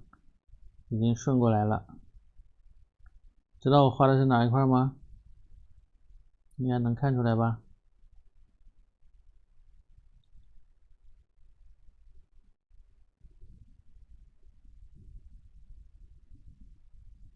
顺过来。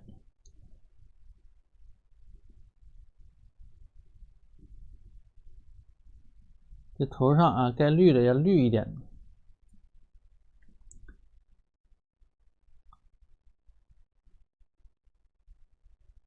是吧？该绿要绿啊。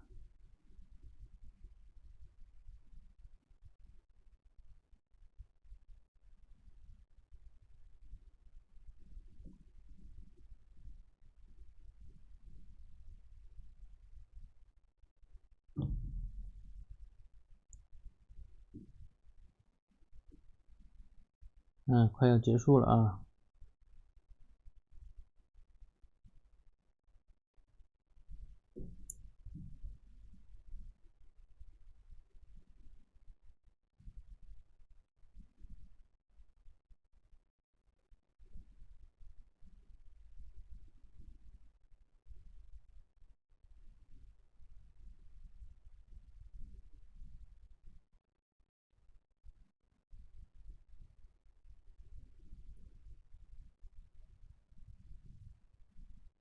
这边好像画多了，一会儿把这个改一下啊，正好没干。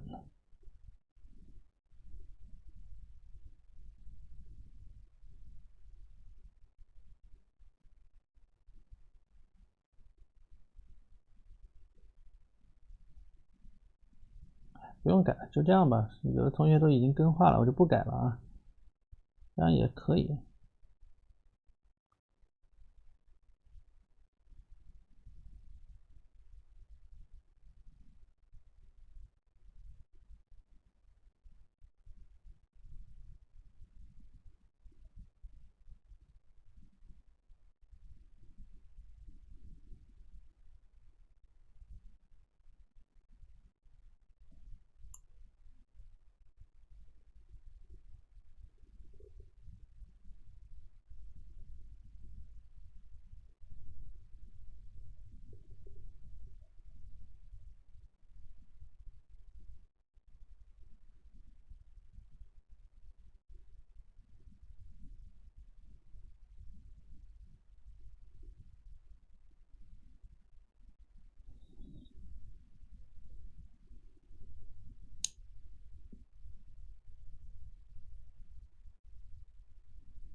哎，这个给它顺过来啊，又给它顺过来了。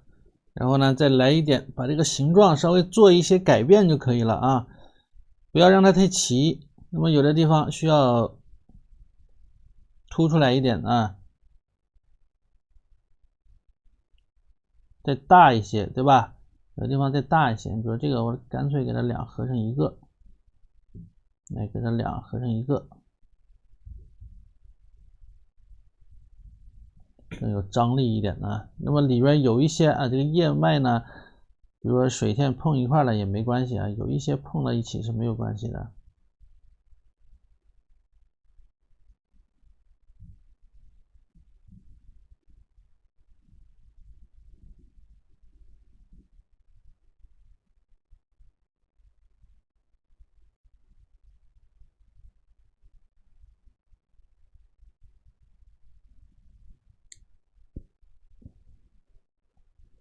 好，那么现在我们再来画这个里边的啊，画里边部分，那么就轻松一些了，轻松多了，对吧？比如说这个里边这个残核啊，边缘处啊，想加一些胭脂啊，或者是什么颜色都可以加啊，现在也可以加啊，不要点多了，少点一些。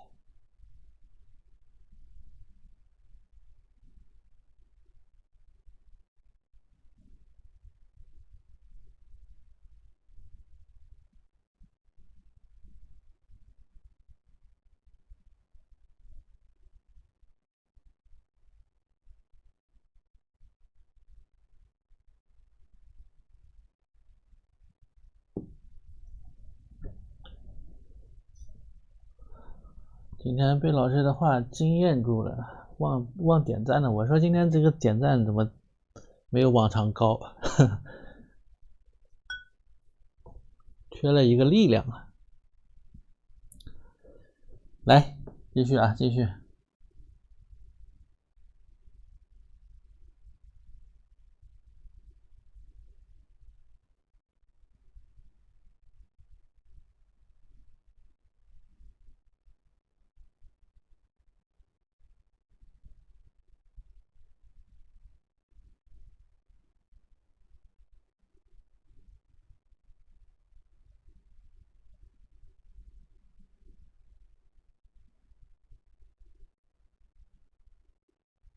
你看画的时候，毛笔压下去啊，就这么走就行了，保持这个水线啊，要让它流的均匀一些。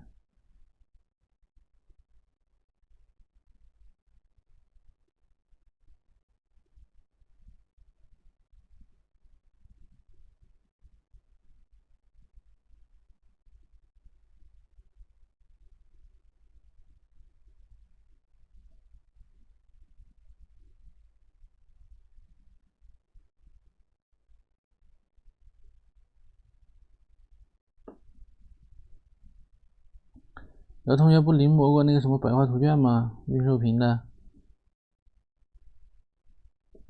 运寿平那个好像是勾了叶脉，对吧？要是临摹过宋代的，还有一个墨花墨情图，墨花墨情图的这个叶片，荷叶呢，它基本上就是这样的一种状态啊，就是这么画的，对吧？它虽然是用墨画的啊，但是它采用的就是这种墨骨的手法，通过流水线啊，它水线中间稍微勾了一根这个叶脉，只勾了主叶脉啊。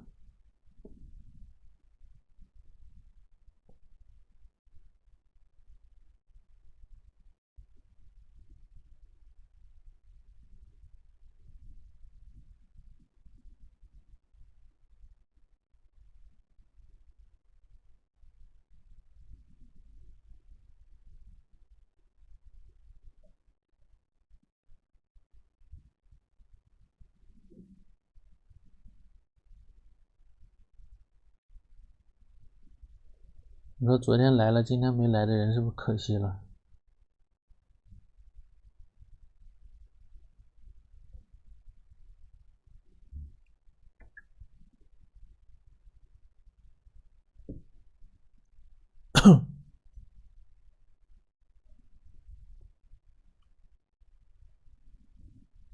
再调点绿色啊。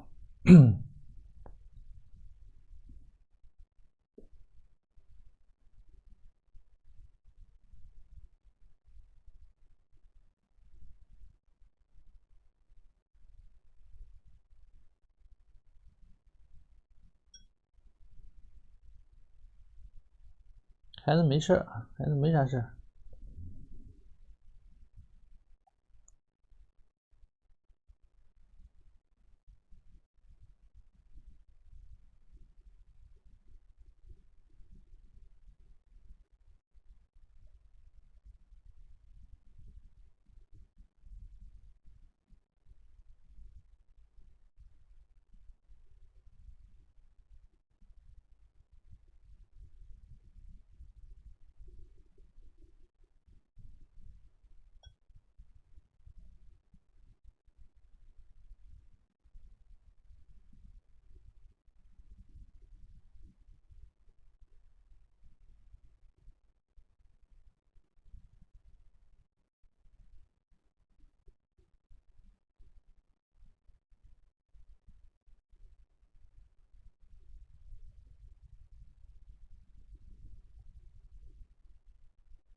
所以说啊，这个课程啊，你一定要反复的看啊。之前有的同学就是提前画了，是不是？提前把这个荷叶画了，对吧？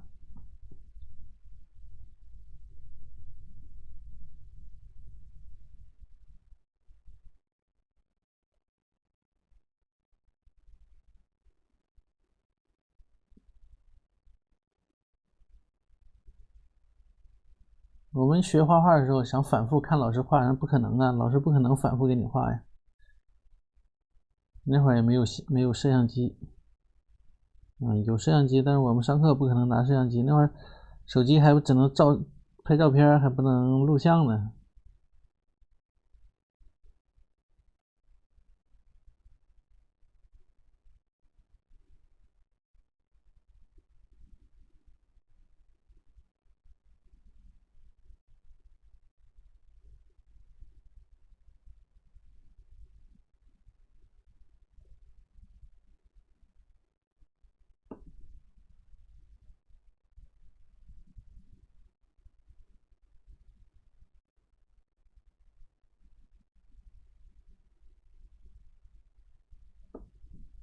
好了，把蓝色加一下啊，蓝色加一加。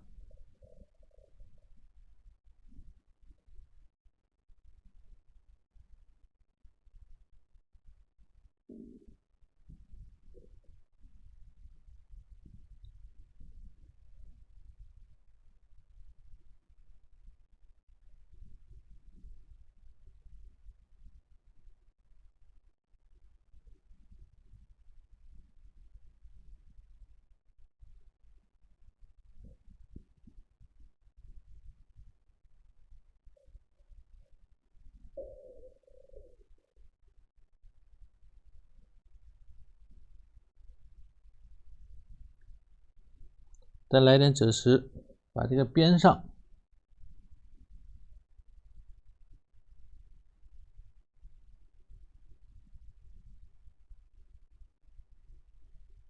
加一点点啊。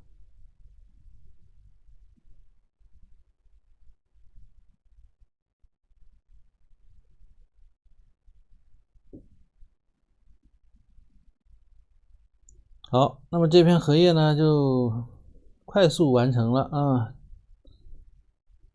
其实主要就是一个是难度在什么，一个是把它分的均匀啊，能够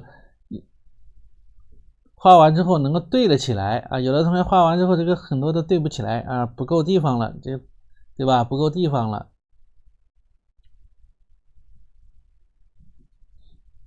什么夹缝里还有？是哪儿还有啊？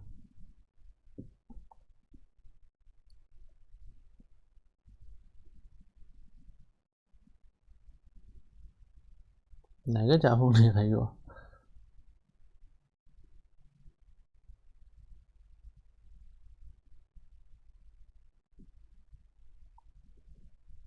哪个夹缝里边？这一块可以稍微加重一点啊，这块，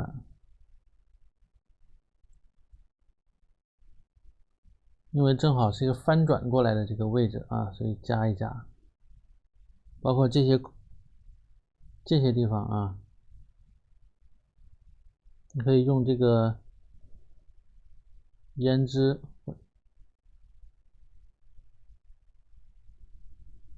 加墨的这个颜色，稍微点一点啊，稍微点一下。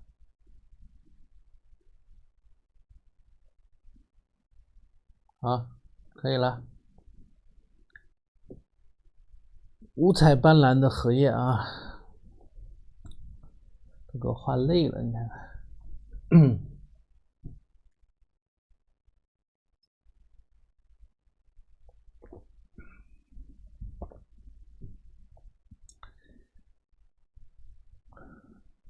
啊，这个里边是个背面的啊，里边画不画都无所谓啊。里面是背面的，要画的话颜色要浅一点。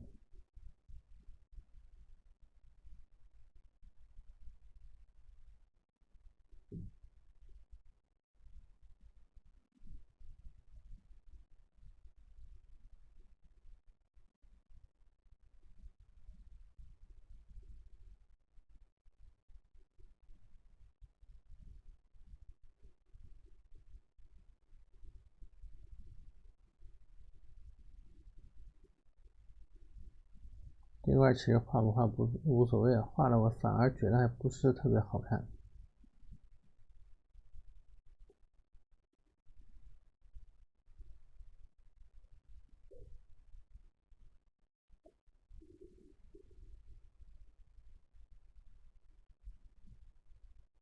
本来挺好看的啊，这个地方啊，画了反而怪怪的，不该加。这样就这样吧。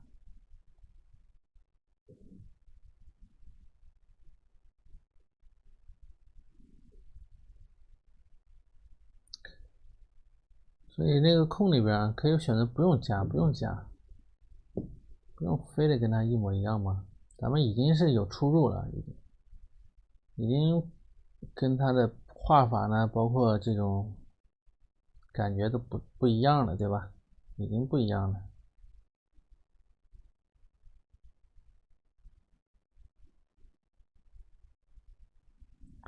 好，那么我们再把这个一块荷叶啊，这里不还有小块荷叶吗？是不是？我们给它画一下啊。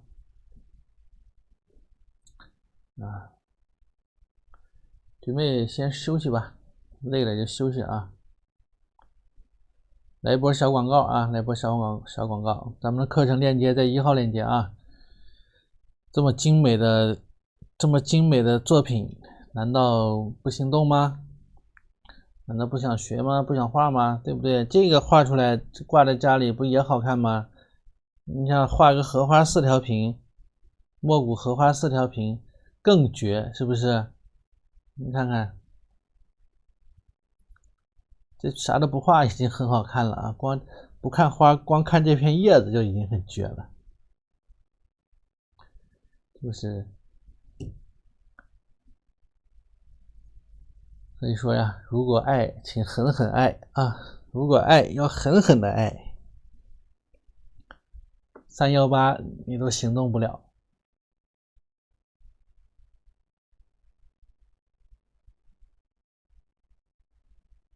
哎，猫头鹰来了。那这样的课，昨天我有时候刷抖音吧，也刷到啊，抖音上有些老师也教，画的也挺好的，水平呢跟我差不多，旗鼓相当啊。但是价格真的是高很多啊，这个咱是一点不扒瞎，确实是这样的。通常这个墨骨课，我不说了吗？墨骨课其实在现在咱们的这个画坛里边非常流行啊，所以呢，他学的人特别多，教的人也当然也多啊。但是真正能教的好的啊，自身水平高的也并不是特别多。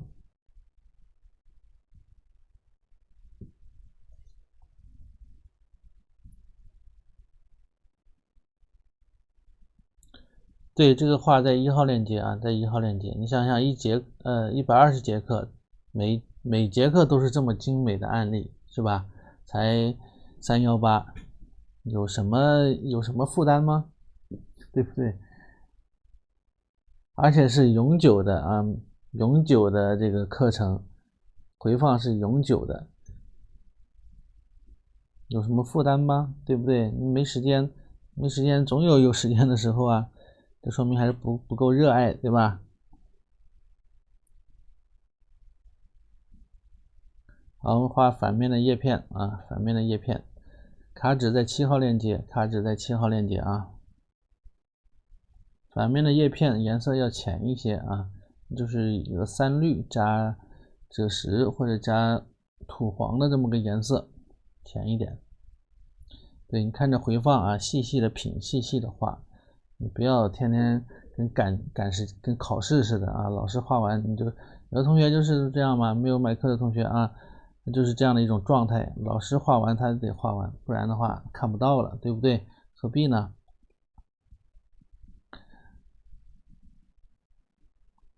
好，那么画这个背面这个荷叶，背面荷叶它这个画的不是特别好啊，这个叶脉勾的有点乱了，叶脉勾的有点乱。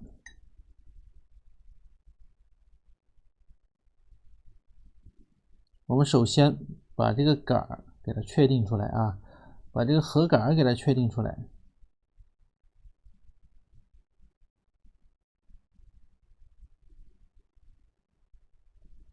哎，荷杆给它确定出来。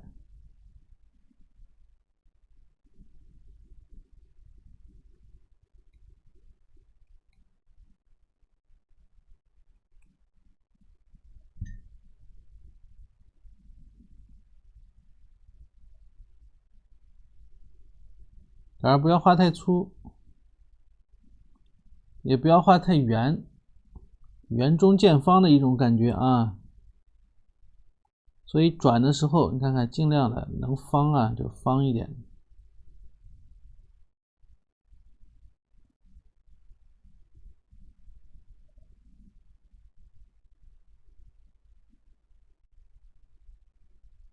颜色也不用太重，对吧？没必要画太重啊。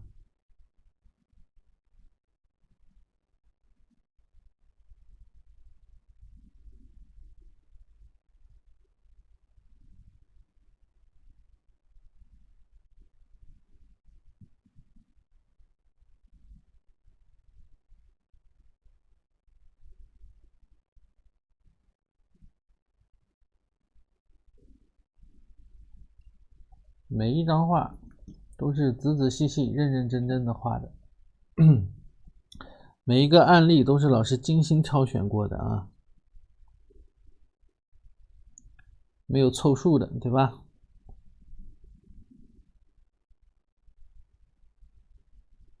赭石色，哎，稍微提一下。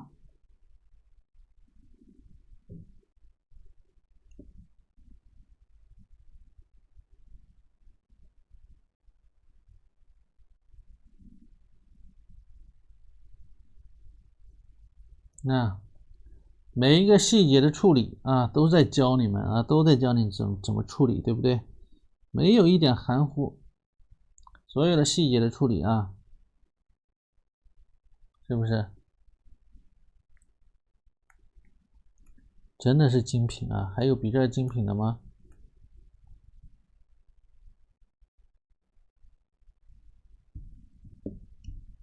稍微画长了一点啊，也不能老吹，你看吹着吹着画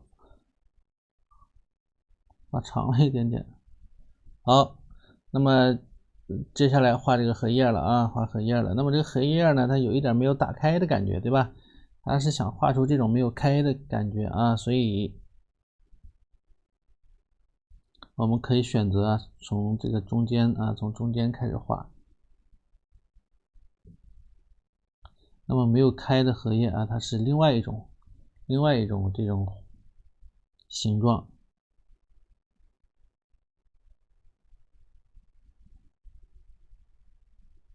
它和这种背面的这块的这种感觉比较像啊，对吧？这块都卷起来了嘛，所以就没有打开，哎，所以是和这个感觉会比较像一些。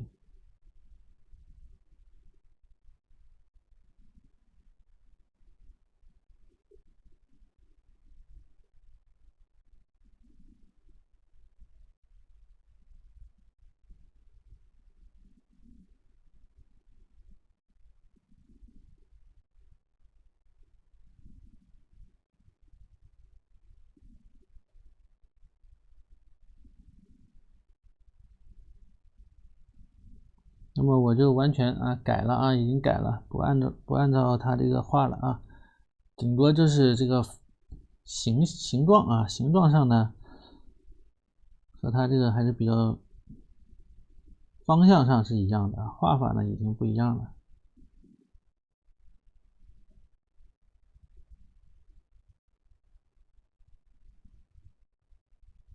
大的形状啊是差不多的。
好，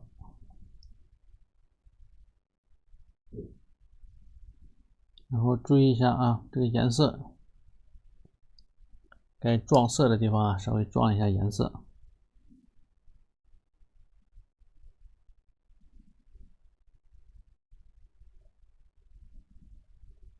底下的地方可以稍微重一点啊，装一点这个赭石也行啊，装一点花青也行啊。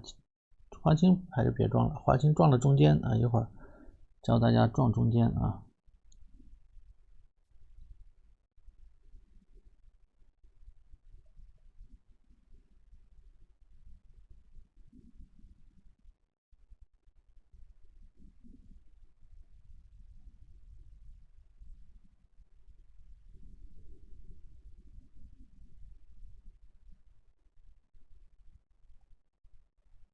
哪个荷叶边缘太齐了？那什么荷叶边缘太齐了？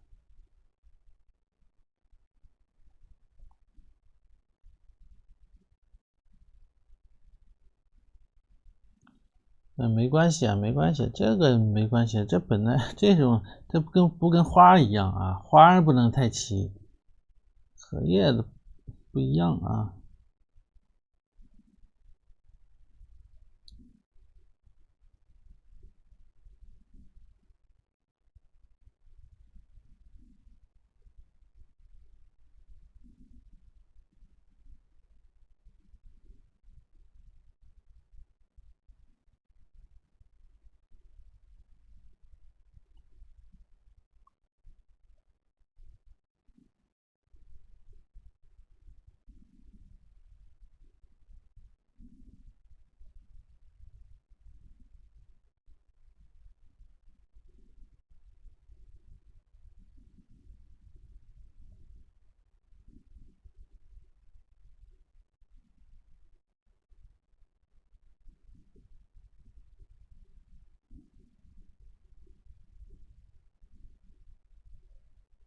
不要太高了啊，不要比花高，不能比花高啊，不能比花高。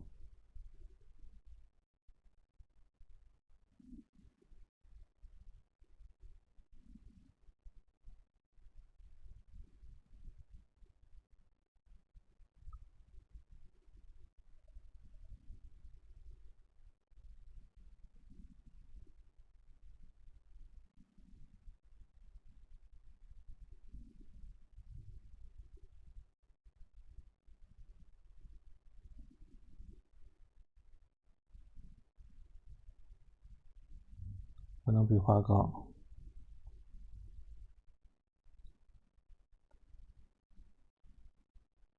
它其实是两边啊都有一点这种开合，对吧？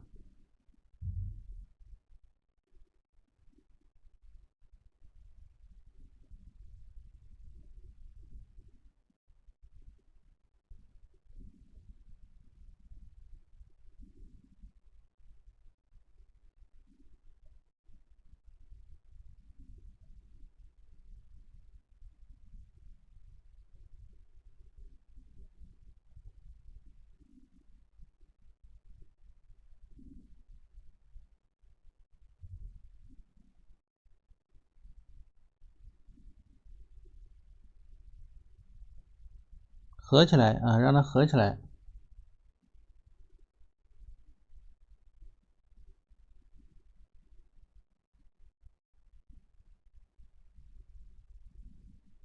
略微啊要开口了，到这边呢，稍微开口。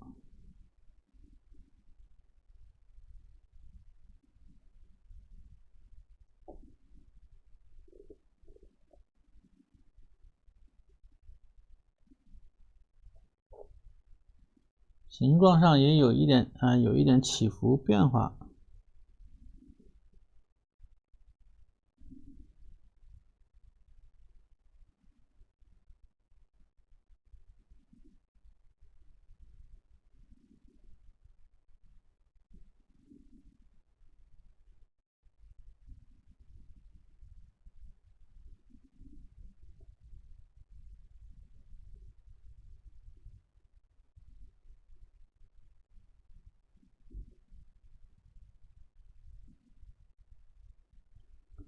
你形状上要有一点变化啊。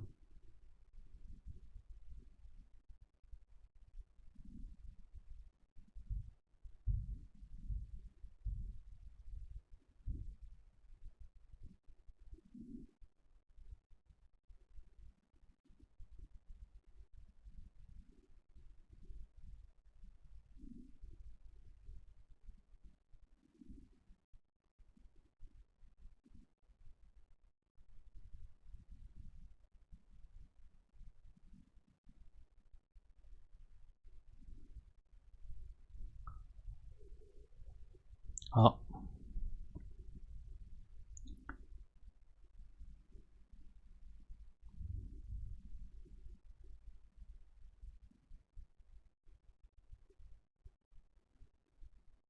颜色啊，底下呢要稍微重一点。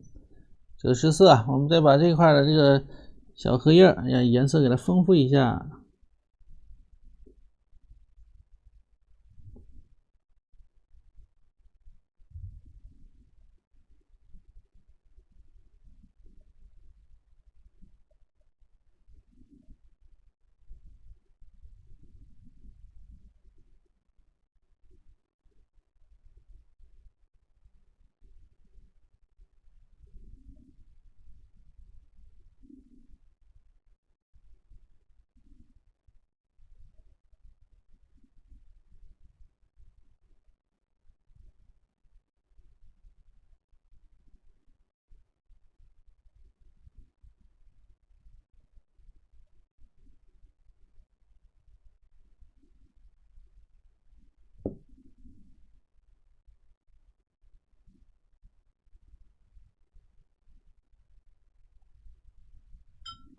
装一点赭石啊，不要装多啊，装一点，就让它有变化就可以了。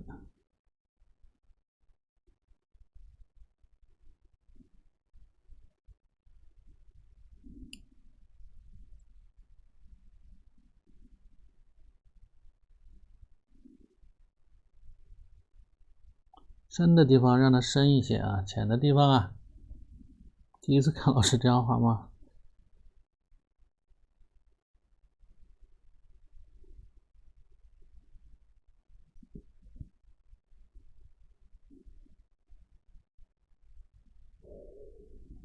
是不是又学了一招？所以说这是技法课呀，这是技法宝典课呀。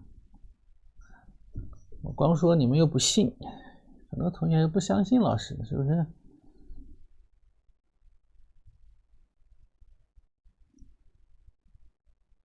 就非得人家给你包装一下，告诉你是循序渐进的，你就相信那是循序渐进的；然后你那是成体系的，你就相信那是成体系的。我跟你说，我这成体系的，你也不相信。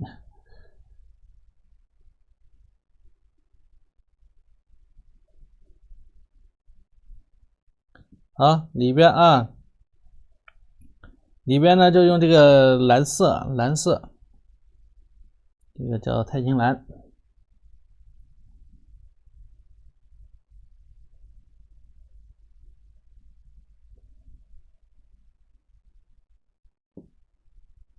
也可以，就直接用蓝色吧。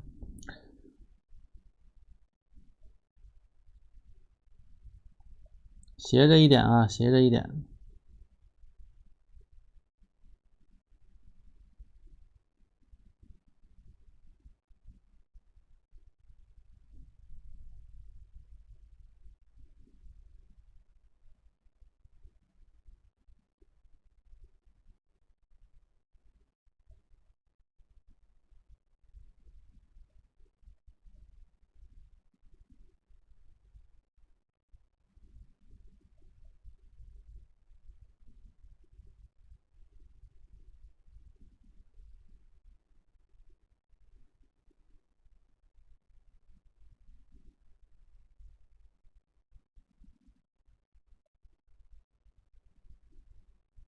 就觉得这个口开的比较小啊，如果开的大，那么里边其实可以画的很细啊。这个口开的太小了，咱们就画这么多吧。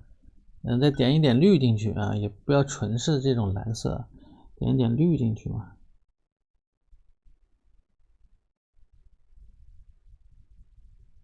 绿也点一点啊，蓝也点一点。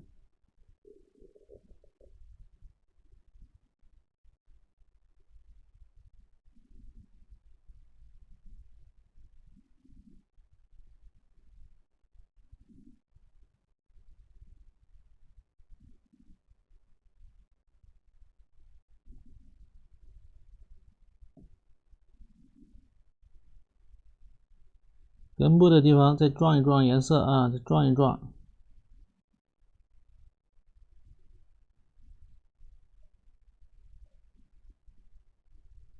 激一下颜色，使劲的激一激啊，激一激色。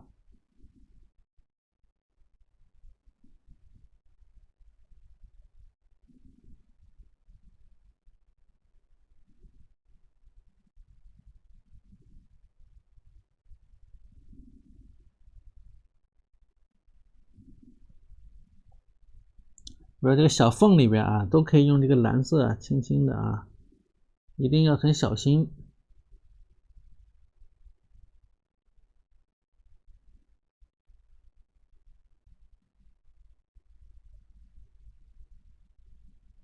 有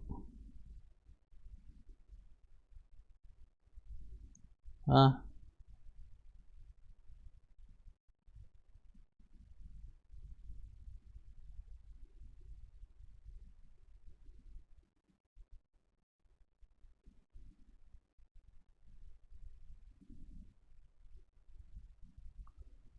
哎，好。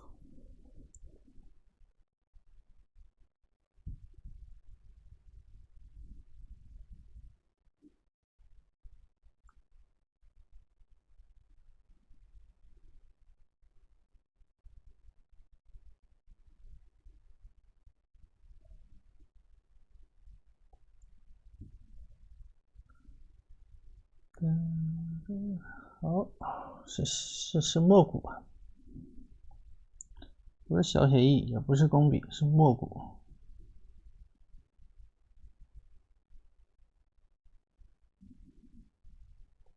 有些地方可以点一点什么赭石啊，哎，这样的东西啊。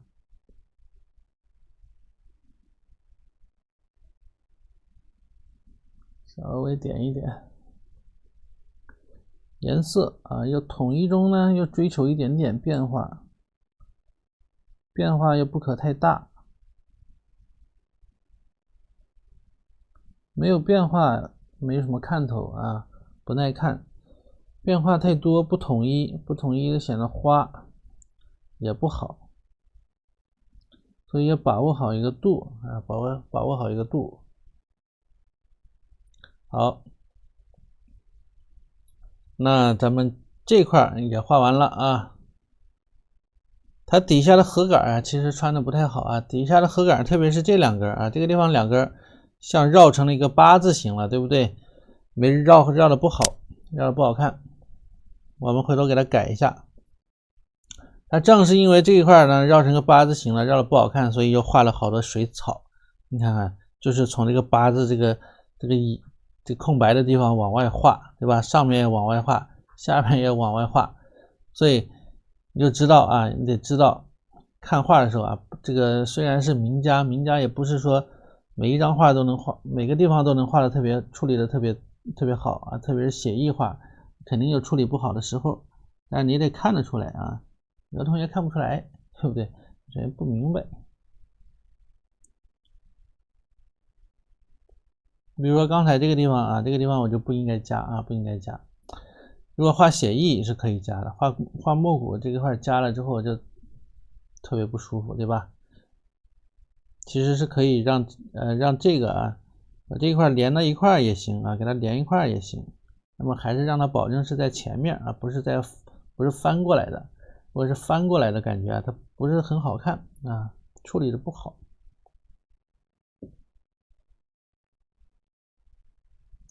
所以画画的时候一定是要有一定的这种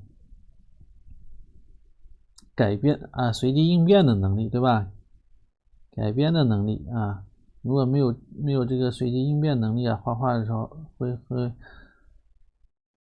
比较麻烦啊，特别是有时候画跑偏了，有的地方画跑偏了，如果再没有随机应变能力，还硬着头皮那么画，那就更麻烦了。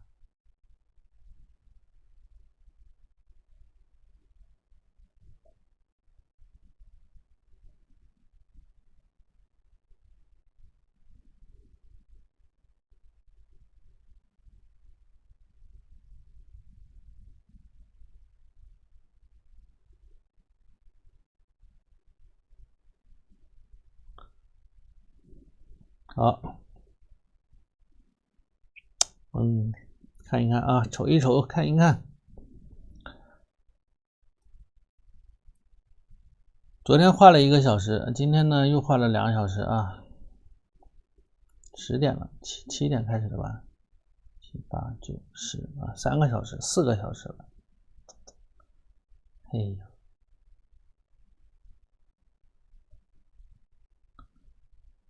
什么是残叶了？它怎么有小卷叶呢？什么意思？你去荷塘好好看看啊！你好好看看荷塘，再来问这个问题啊！不要老是以自己的这种思维来考虑这个世界上的事情，多的是荷塘这样的情况多的是，有先长和后长之分，对吧？有7月份开花的，有8月份，有7月份叶子已经长出来了，有8月份才开始长叶的。那么到了9月份，这个7月份长了它已经老了，8月份长了它还新着呢，这有什么不可理解的，对不对？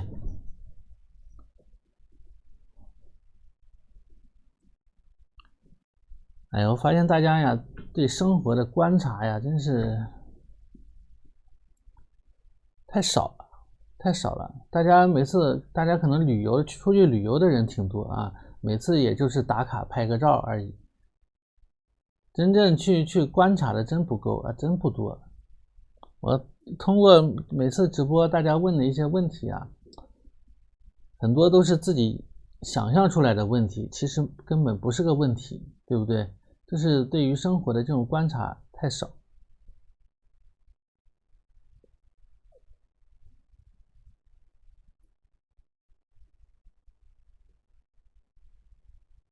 好，今天是画不完了啊，今天只能画这么多了，今天再画反正也画不完了。